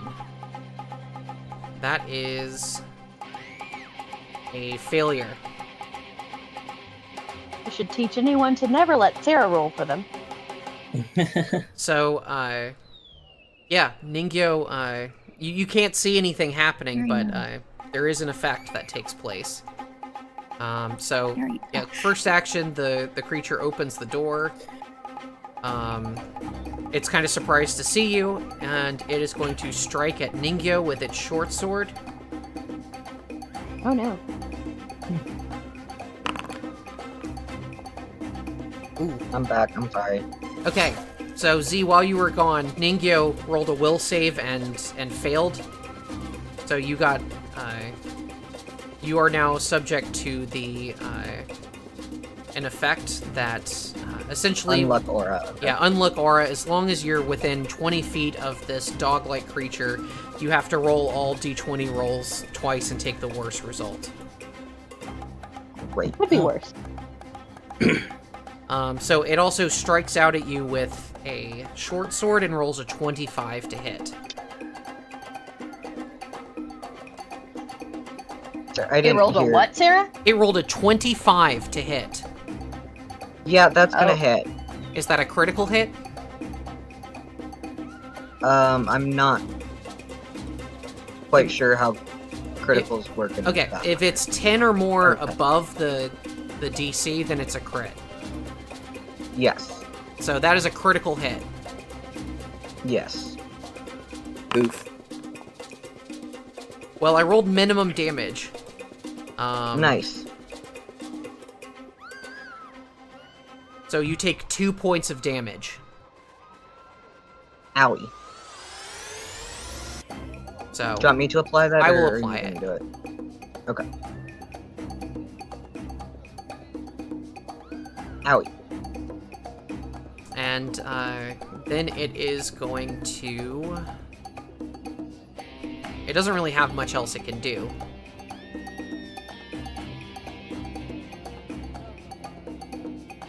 So it is just going to swing again.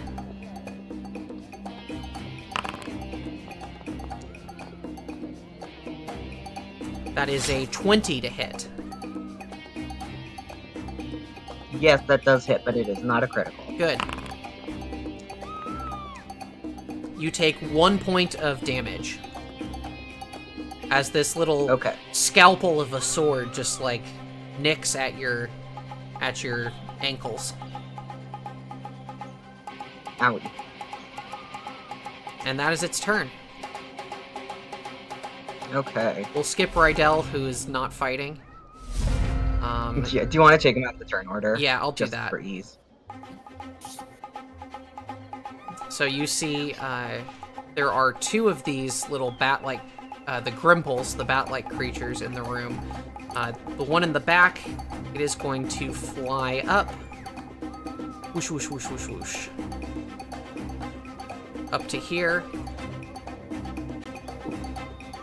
And then...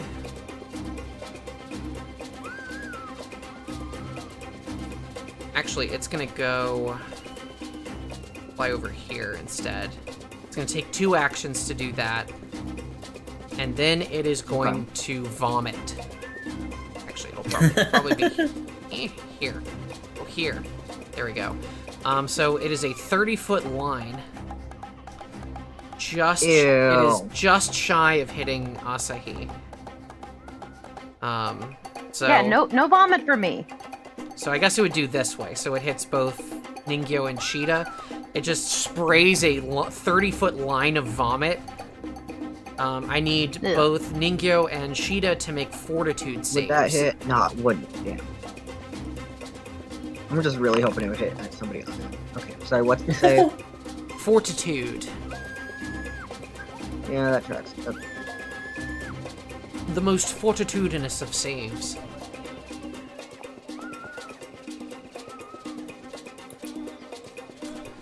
Ooh, I forgot you have the unluck aura. Yeah, so a 12 is a failure. But not a critical failure. You become sickened 1. Exciting. And I need a... Wait, does Forge automatically roll 2 for that? It did. Oh, nice. And automatically applied the lower one. Yeah. That's pretty cool. So I also need a fortitude save for Shida.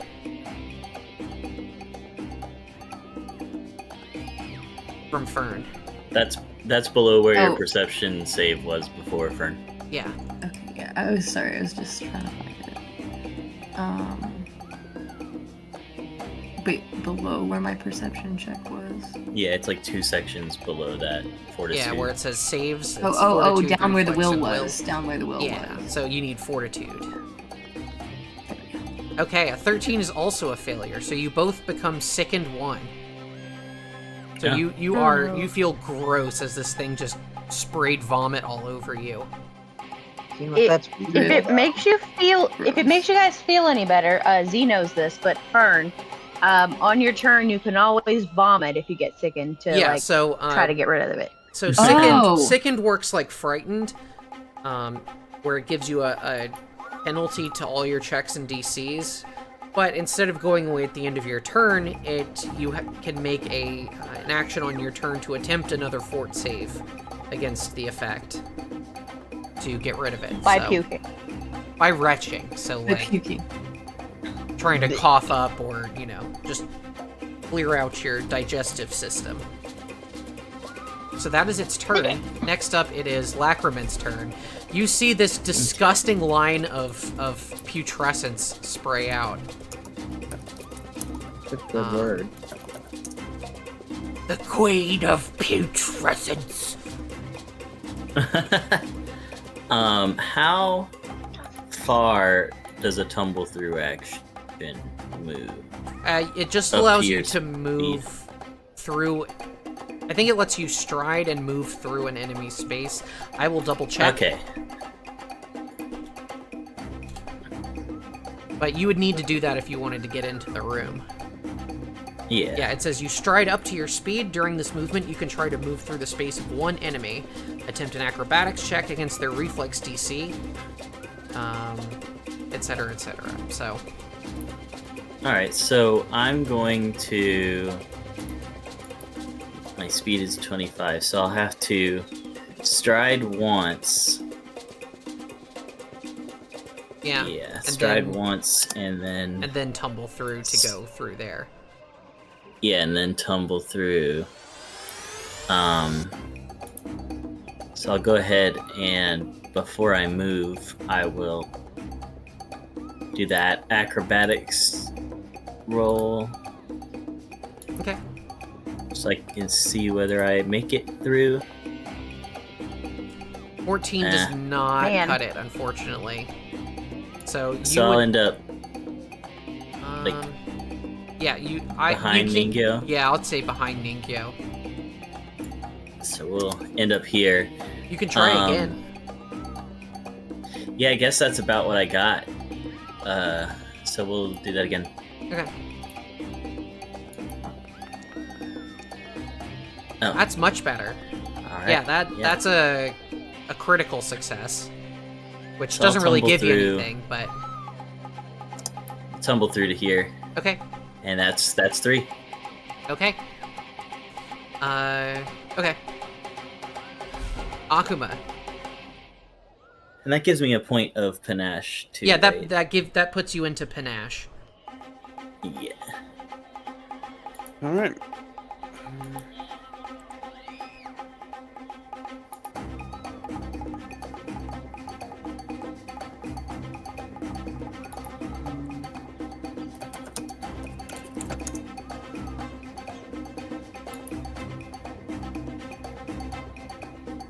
Will save. Okay, you're gonna demoralize. So yeah, go ahead. No, I'm saying, do I have to take a will save? Oh, you already succeeded Oh, yeah, against yeah. one of them. So if you succeeded before, you're immune. Oh, okay.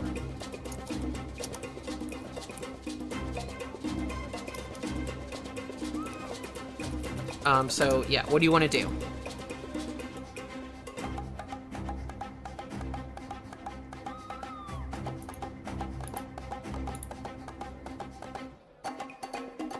I can't hear you, Tyler. So I'll demoralize. Okay. Go ahead and make your intimidation check.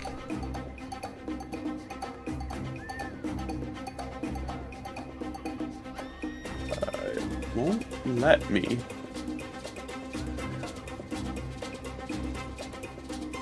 You can't just click on intimidation. Oh, there we go.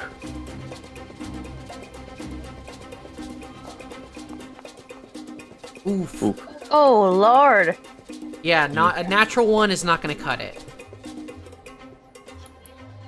So you try to shout something at it and it just laughs at you. Then I'll Yeah. demoralize the one on the right. Okay.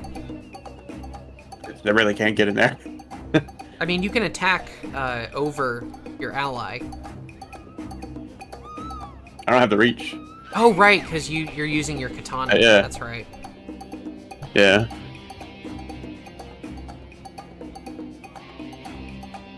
Yes, that's the problem with the bottleneck thing. It's great when you're the one in the room. Yeah, when you have It's that not great when you're advantage. the one out of.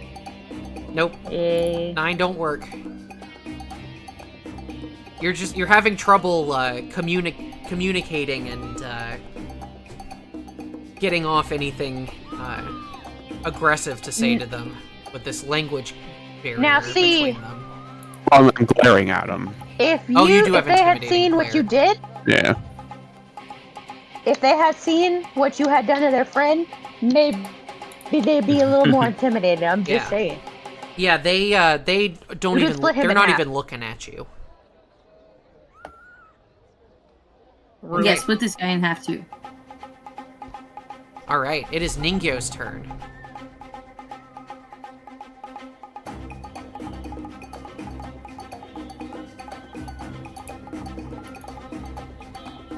Hold on 1 second. I'll be right back. The doorbell ring. Okay.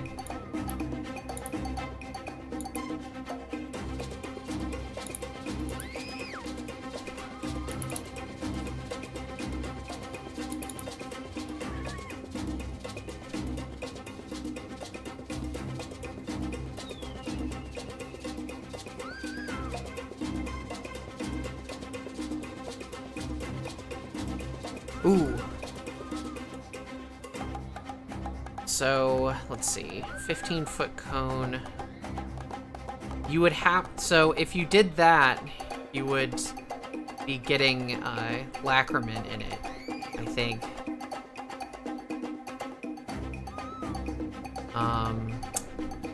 Unfortunately, the best thing would be is if you were 1 square down, where Akuma's currently standing.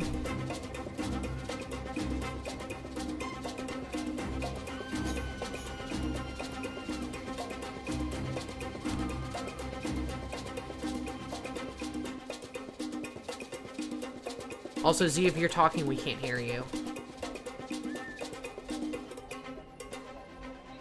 Right, I forgot because I put push to talk back on. I can't seem to move the cone that I made. I just deleted it for you.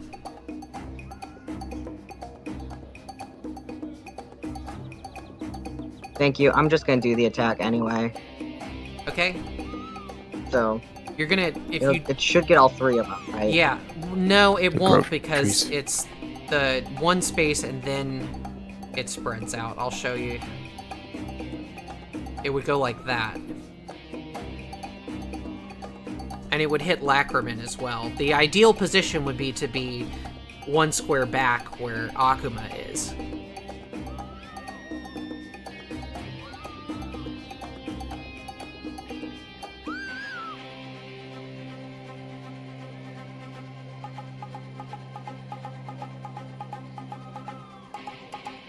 I guess I could try getting out my fan and attacking.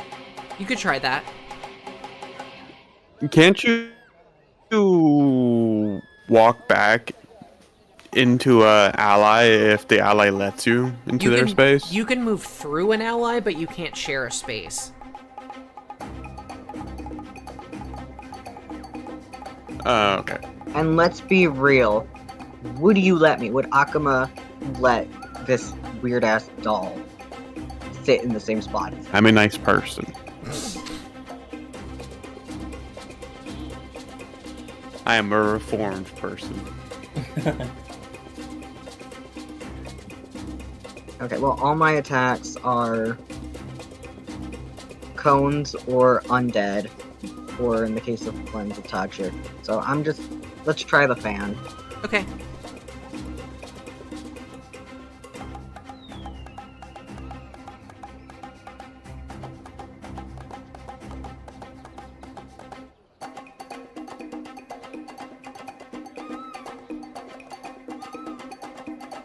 Fighting.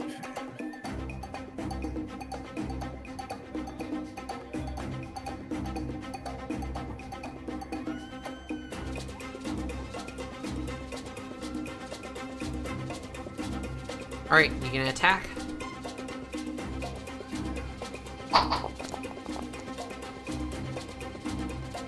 Okay, so with the misfortune, that's a natural 1. Oofies. So you may want to get out of the way so your allies can get in there.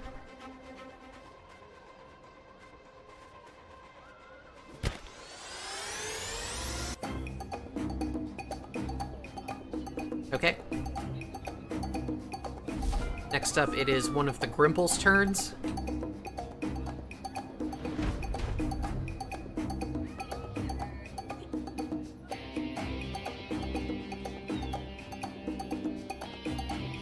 What that Grimple doing?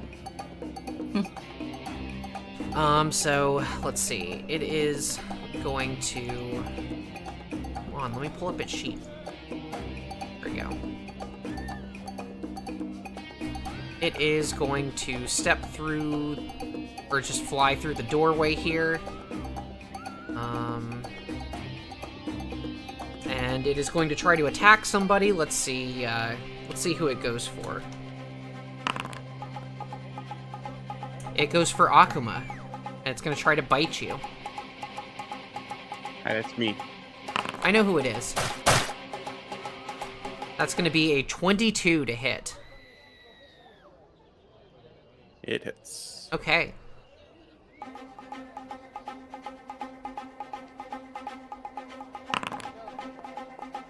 So that is 5 points of piercing damage as it just flies onto your face and starts biting at you. And I need you to make me a reflex save.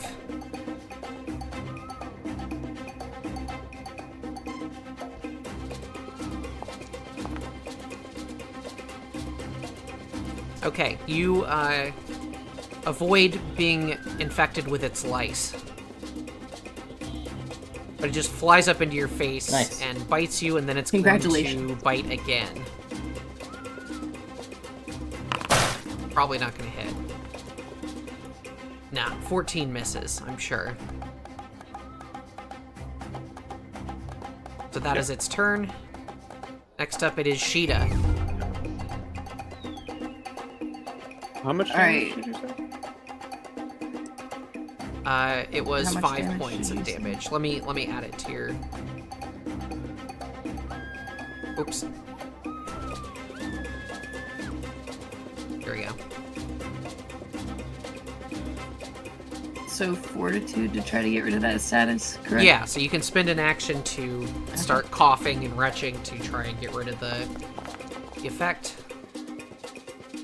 15, let's see, is that good enough? It is not good enough. Yeah. So you just start hacking and coughing, trying to get this disgusting scent off of you and regain your composure, but it doesn't work.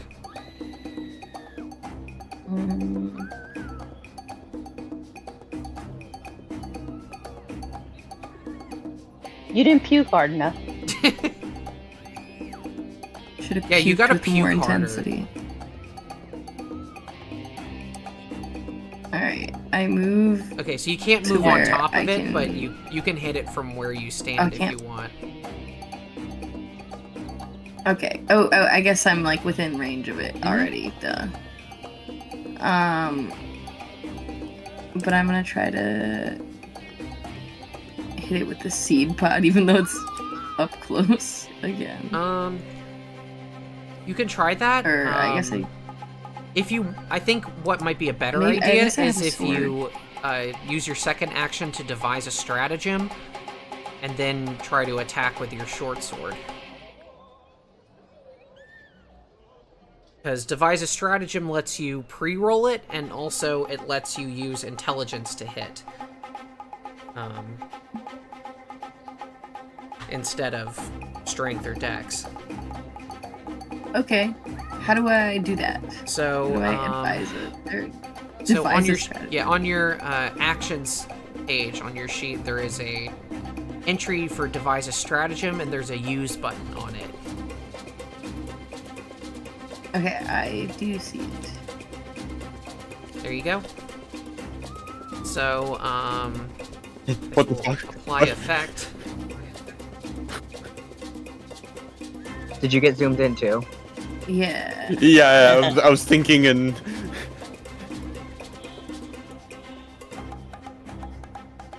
Discombobulate. True. Okay, so you pre-roll the attack essentially, and that would be d20 plus proficiency, which is at this level is 3, plus your intelligence, which is 4, so that would be a 14. So if you use an attack after this, you can use that value instead, which is probably not going to hit.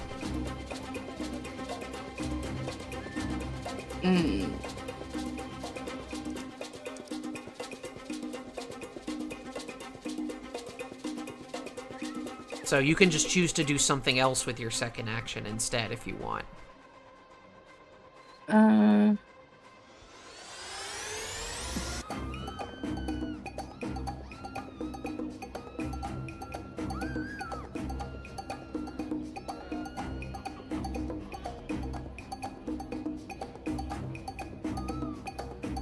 For example, you could use battle medicine on Akuma. That's what I was kind of thinking about. Yeah.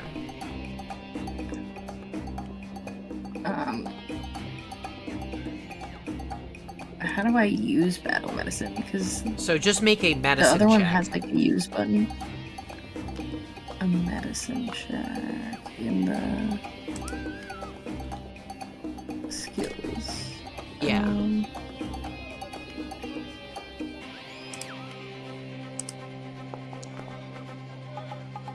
Okay, so a 14 is a failure, so you are unable to heal him. Rip, 14 twice. And he is immune to battle medicine for... Oops, I accidentally put that on you.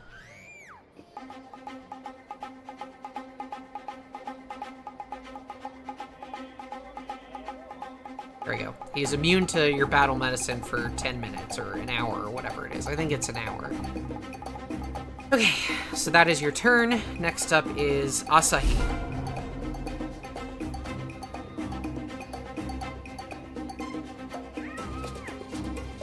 Is Abby still gone? Abby, you're muted, honey. No, I'm here. Oh, okay, there you go. Okay. I wasn't muted. Okay, well, you. I knew it it's your was my turn. turn. I just hadn't had a chance to say something yet. Yeah. Might be. Oh, hold on. I'm. Sorry, it was itchy. Okay. So I am going to just don't take it off of me. I'm just gonna recast. Use my first turn to recast. Who's that? Did someone just leave the chat and then rejoin the chat? Yeah, it's fine. Don't worry. Keep going. Okay. I'm gonna use my first turn to just recast Protect companion. the shield that I. Yeah. Yes. As my first turn, so don't even take it off. And then my two actions to act together, I am going to cast. I am going to cast. I'm trying to find it on here. I know the spells and what I wanted to do. I just sometimes forget the names. Boost Eidolon. Okay. You gonna act Is together on there a that thing one? I can scroll on?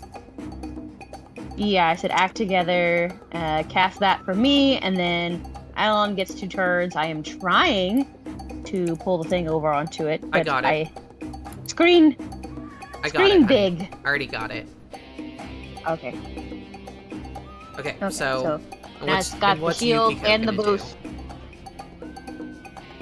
Yukiko is going to stride Okay. and bite. Stride. What? And I'm gonna have her stride and then attack, but I don't know which attack. Well, there's the Grimple right in front of the door. It's my kind of gosh. blocking the way into the room, so... Yeah. Can I walk like Sure.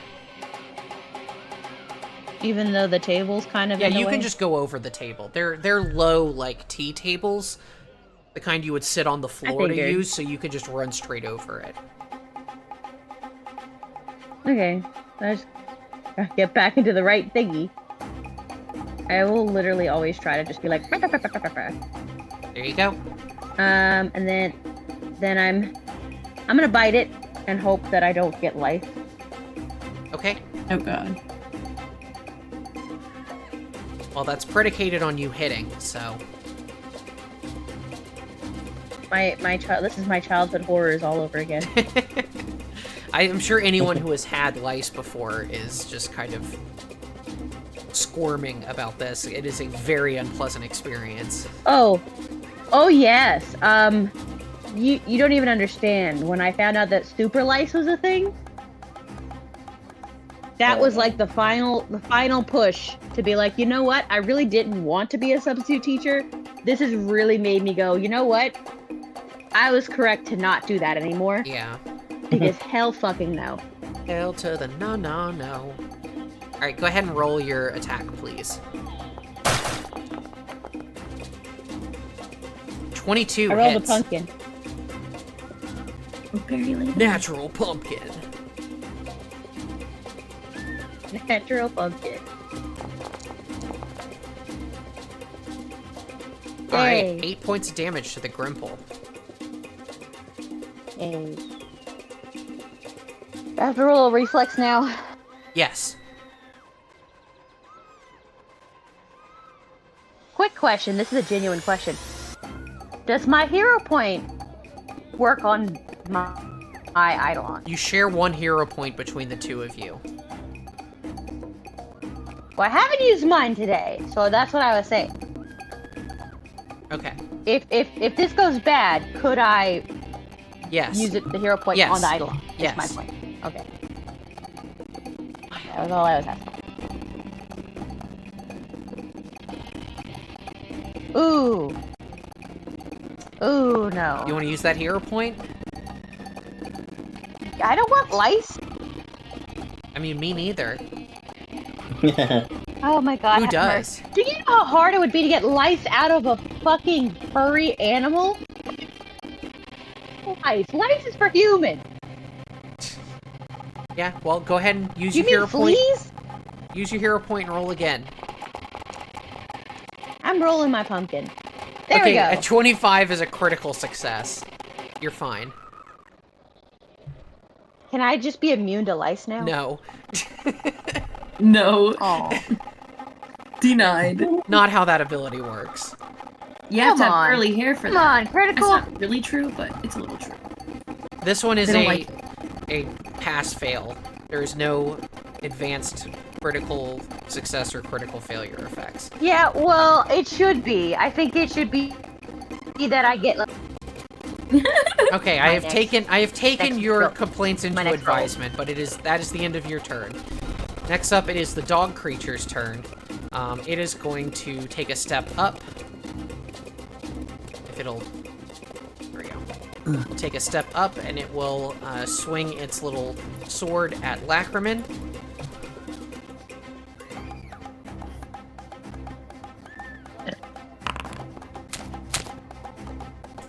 Ooh, that is a 27 to hit.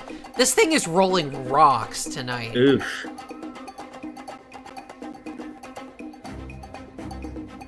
I assume a 27 is... It rolled a what? It Oh, rolled yeah, a yeah. 27. Ooh. It's not a critical, though. My AC is 18, so. Yeah, 1 point away from a crit. Whew.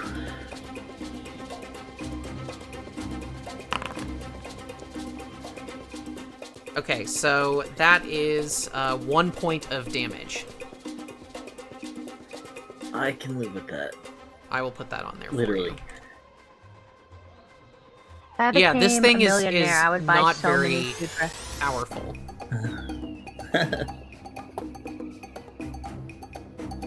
And then for its third action, it's going to swing again.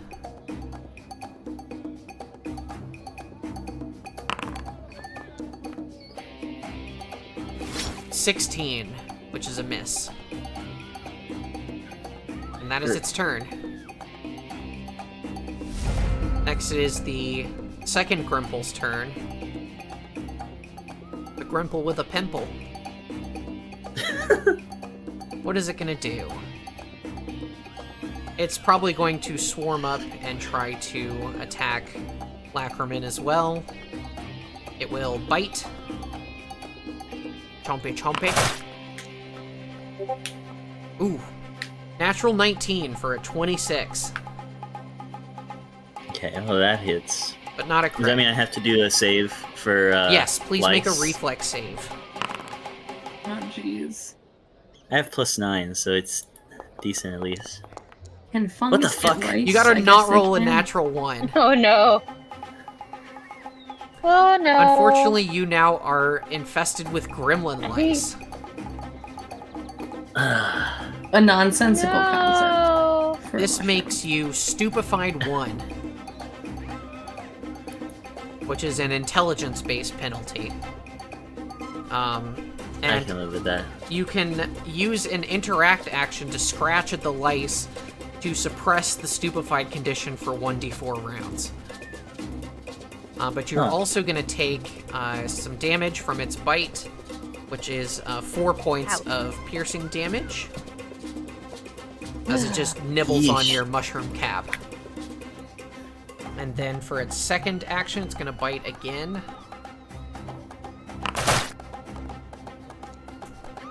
It misses. Nice, good. And that is its turn. Lacrimate, it is your turn. All right. You're feeling real itchy. Well, luckily it's your turn. The lice are like getting up under your mushroom cap and are like crawling into the gills. Oh no, I hate that. Ew! That's gross. It's so itchy. So I'm going to How do you get rid of these? So they last for Would that 24 be a medicine hours. check to get rid of these? It lasts for 24 hours or until you completely submerge yourself in water, or you are exposed to a severe cold environment. Shit. So just go jump in the Alright, river well, later.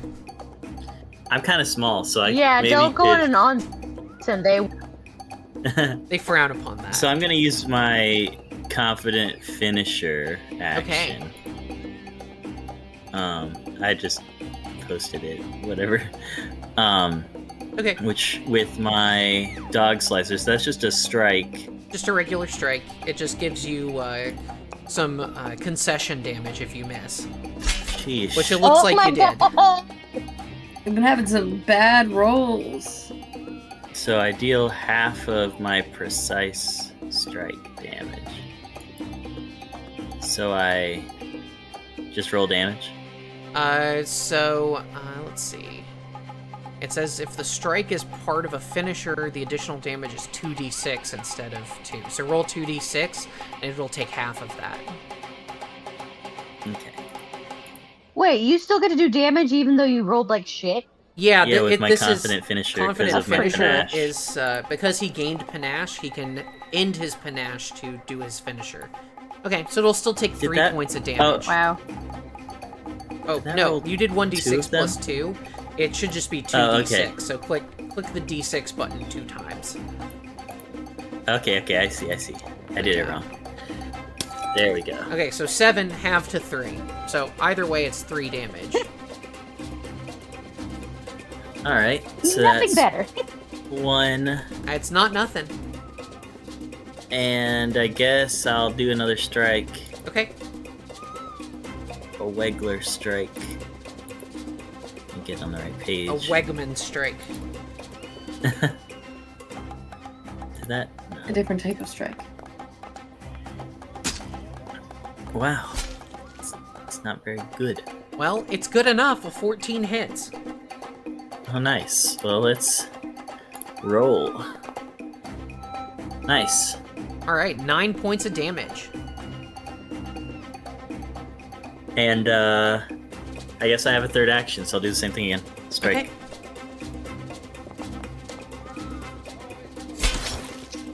And that Oh hits. man, you were. So, let's see. When you roll your subsequent attacks, you have to roll so your first one is at +7, your second one should be at +3, and your third one should be at -1. Okay, so that doesn't hit. Yeah, that wouldn't hit. That would be Okay. yeah, you rolled an All right. 8 on the dice, so that would actually be a 7 instead. Yeah, because So the then more that's it for times me. you Did attack that in the other same one hit? round, I think it wouldn't have, but it's fine. We'll leave it for now. I just want this combat to be over. Now I know. Okay, Akuma, it's your turn. Question: is this considered like a small thing? What do you mean? A It's small size creature? category. It is tiny. Yeah. Size category. So is it actively being flanked, being in the square? I'll say sure, because it's so small. Yeah. I will strike the shit out of that with sneak attacks. Do it. Shoot her.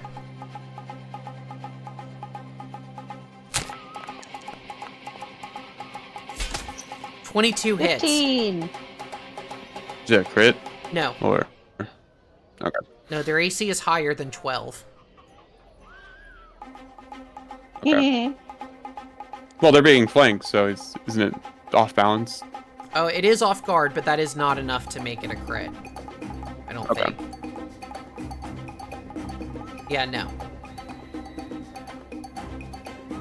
I thought their AC was 14. Nope.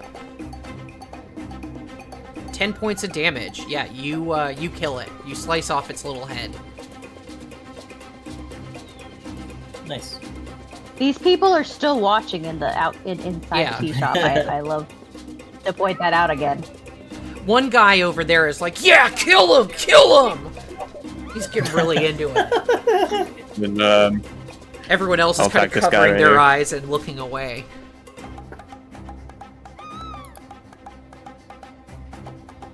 Okay, strike, then stride. You gonna hit again?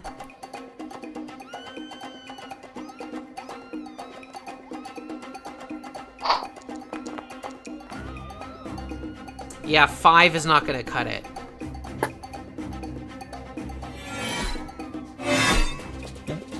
You cut yourself. You targeted yourself with that, but that's okay.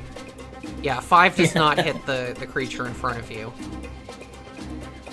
They're just so small. I mean, it also is just because Tyler rolled badly. It's like the size of, like, a small dog. I mean, yeah. Imagine trying to hit a poodle, like a toy poodle with a sword.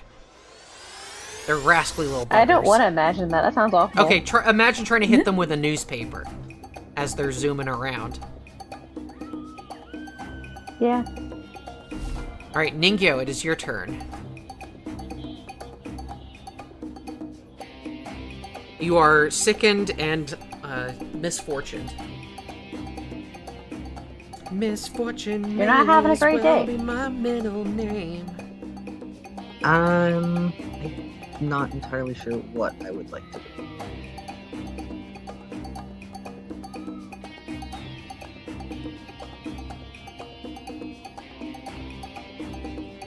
So you do know that if you get far enough away from the dog-like gremlin,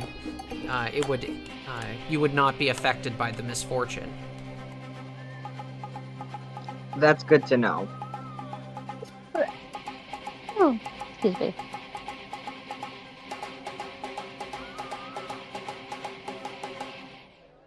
You'd have to be more than 20 feet away. So right now you are 20 feet exactly. There you go. So yeah, from there you would not have the effect, so... I also still can't do anything. Yeah, it's fine if you just want to wait. There is such thing as too many cooks in a kitchen. Quite literally in this case. Well, literal kitchen. There's no cooks in there right now. I'm going to go ahead and just cast Mystic Arm. Okay, good idea.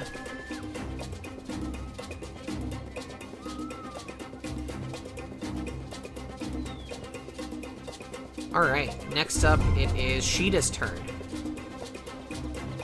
The Grimple in front of you is dead, and it looks like there's the fighting has progressed to the room to the north of you.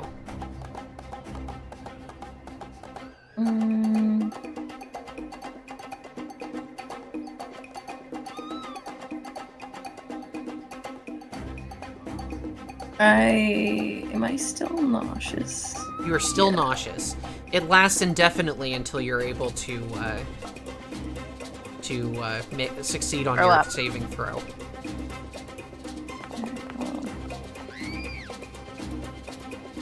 14 is not good enough. Damn. You can keep. Oh my god, that's a really high roll. If you're determined to get rid of it, you can keep doing it. It's just an action every time.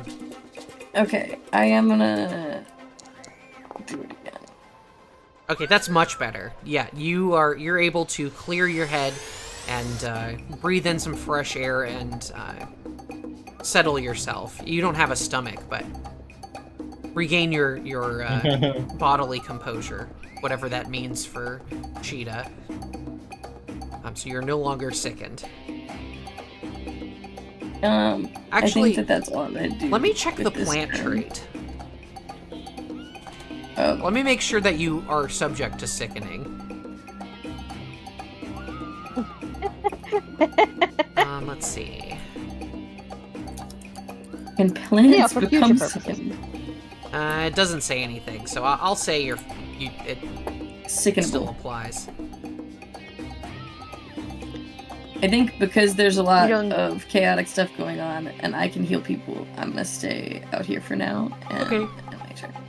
Yeah, you know that Ningyou took a little damage, and Rydel actually took damage before the combat. He got punched in the face, so... Yeah. And you know the guys in the back room have been fighting, so they may need some help. So, you still have one action remaining.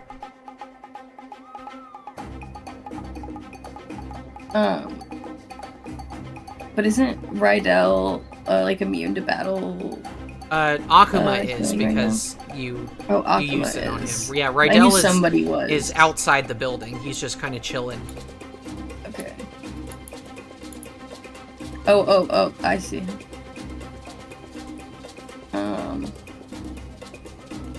Yeah, I think that everybody's too far away, so I'm just gonna chill. Okay. Asahi, it is your turn.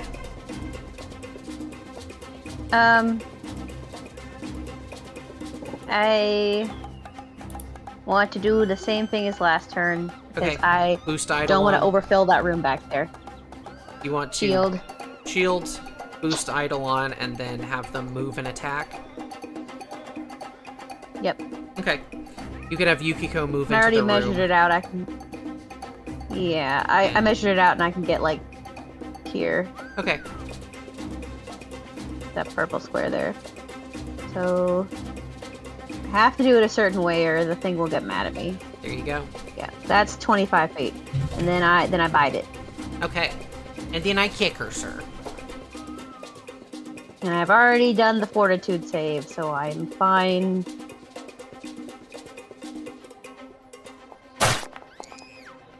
Pumpkin. 26 is a critical hit. Take those apples. Come on, critical attack bonus. I want to get maximum damage. Oh man, that's so lame. Okay. And 11... Where do you get the extra... Oh, the deadly D8, because it's a crit. That's right. It had 5 hit points left, so you just, like... I know. Bite its head off. I just want everyone to know the average, not even the most, the average on that roll is a 19. So that's why. And I'll say you can take a hero point back for that. Yay! Very choice critical. Because you chose to use that critical. You chose to roll high on that. Okay. And that is your Yeah. That's turn. how I it assume works. that's my Everyone turn. who rolls low just doesn't want to roll high. Yeah, they just don't want it badly enough. Alright, it is the Grimple's turn. It is surrounded. It is going to run away. So it flies past Akuma. I assume nobody has attack of opportunity. I don't think At so. first level, I don't think so. Yeah, no. No. So nobody's a fighter. So it flies out of the building and flies away. And Catch it, chef. as it passes, it goes, "Fuck this shit, I'm out." So they do And speak you common. have solved my gremlin puzzle. Yay. Would we be able to take 10 to figure out what that? Because I don't think we even did. We identify both of them? You did not identify the dog-headed creature. You can take some time now to Okay. do a recall knowledge on it if you would like. An autopsy. Yes. And it would be nature, so anyone with nature training can roll it. I am untrained. Sheeta could maybe do it. I'm sorry, I was laughing. I thought that 6 was a No. was a roll. I was like, what? Rydel's drinking a potion. Drinking some Gatorade. Like, I can do it Ah. now. Yeah, you can take some... Now that you're out of combat, you can take time to study these creatures. Okay, a 21 is... I was gonna roll for nature, but you know what? You can got actually it. both roll because you only get one piece of information on a successful piece? Yeah, I roll. know. Yeah, that's the name of the treasure.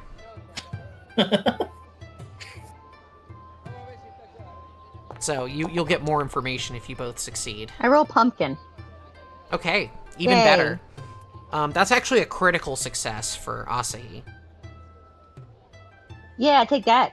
So I'll just tell you everything about these creatures. They are called Pugwampi. Woo! Pugwampy. They are also a type of Pugwampy. Gumpy. Yeah, they are also a type Gumpy. of destructive fae called gremlins. Let me put them on. I am putting these into your bestiary tracker. Yeah. How do I reveal I everything? forgot about that. I don't know how to reveal everything on this, so. So I'll just say they are, let's see. They have a weakness to cold iron. They have a short bow and a short sword, as you saw. They have a +2 to crafting. They have a minus... That's nice. Yeah. They have a -2 penalty on perception checks based on hearing. And they have the Unluck Aura ability, as you saw. That makes people unlucky who come close to them. One interesting fact about Pugwampy is that they actually... they revere Kolo, which are also known as gnolls. They sort of revere them as, like... not like gods, but like nobility, almost. Like, they love gnolls and always want to serve them. And in fact, Abby, if you'll recall, you came across one of these in our Extinction Curse campaign. I remember now. And it I remember this now. I it remember made this lecherous now. comments to your Kolo character, Jade. It did. Um, It did. It was like, hey, baby, want to come back to my place and get a little smooching? And she was just like, no. ew. She's like, sorry, I'm gay and you're too small. Desist. Okay, so as Quiet returns to the tea shop once more, the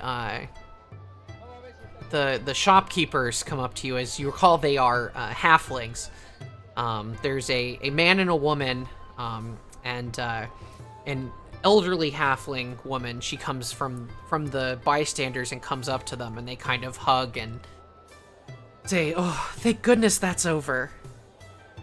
And they basically give you the rundown. They say these creatures just swooped into the shop and started causing trouble and breaking things and terrorizing the guests, and they were afraid that they were going to hurt somebody.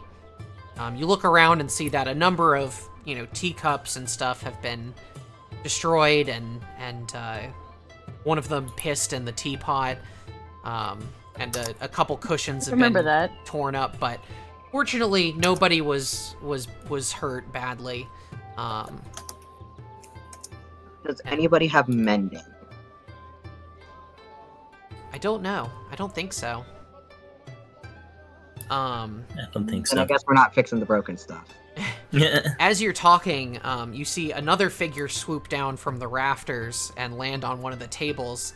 This one is a completely different looking creature, and it, as opposed to the rough and rowdy gremlins who were attacking here, this one actually bows to you. And you look at it, and it's the same kind of size, but it looks like sort of almost like a humanoid bat. It's got bat wings and a bat head, but sort of like humanoid proportions. And this one Nice. does speak common, and it says, "Thank you for saving me." And it says, what's his name? It says, "My name is Very. Komoko." It says, "I was fleeing from these gremlins. They were chasing me out of the forest. And I was chased into this room and into this strange place, and then the gremlins started attacking all of these humans and other creatures, all of these strange tall people. I thank you so much for helping me." And she actually comes over to Lacriman and Akuma and Ningyou and heals you all. She touches you with a hand and you are healed. Nice. Still got bugs though. Yeah, you still have lice, unfortunately. And the shopkeeper has to roll for lice. I'm kidding.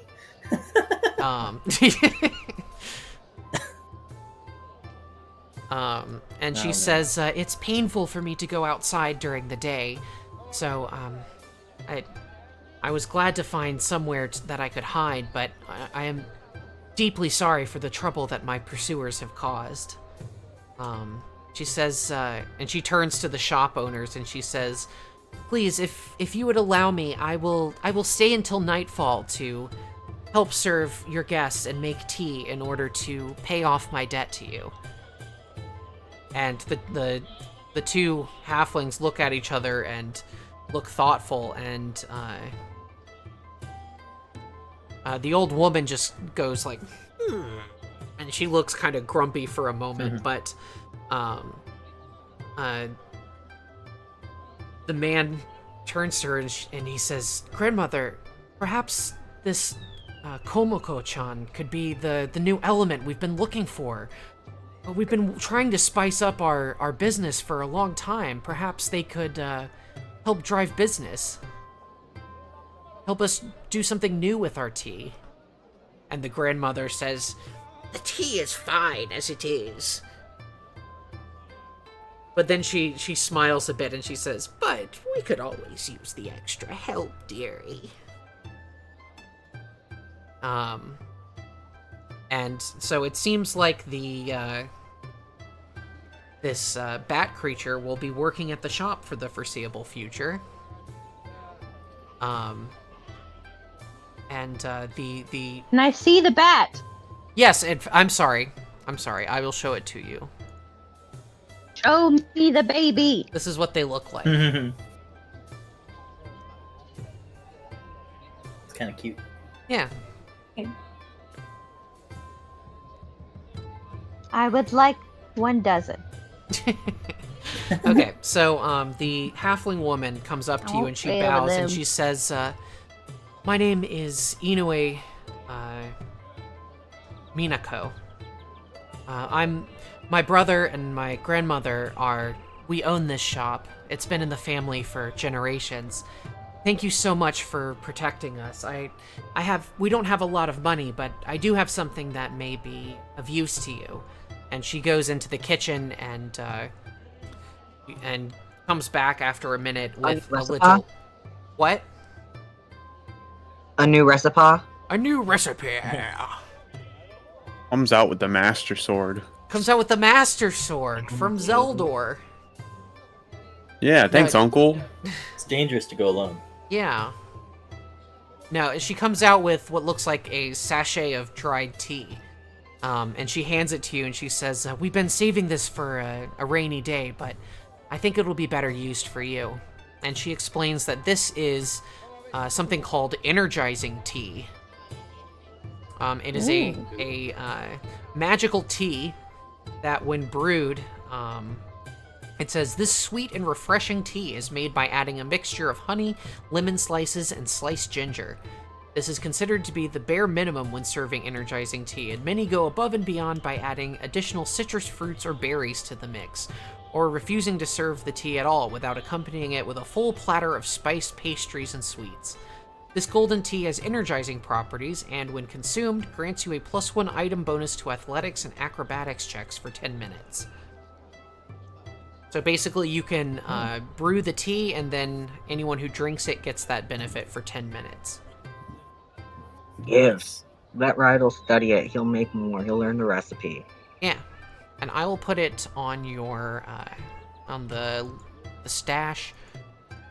If I can find it real quick. Now the chef can do stuff in battle. Brewing tea in the back while everyone's fighting. It's what he does. It's what I do. Okay, I put it on We need your... to get you like a mini game to play. Well, it's your turn. Just have something for you to do.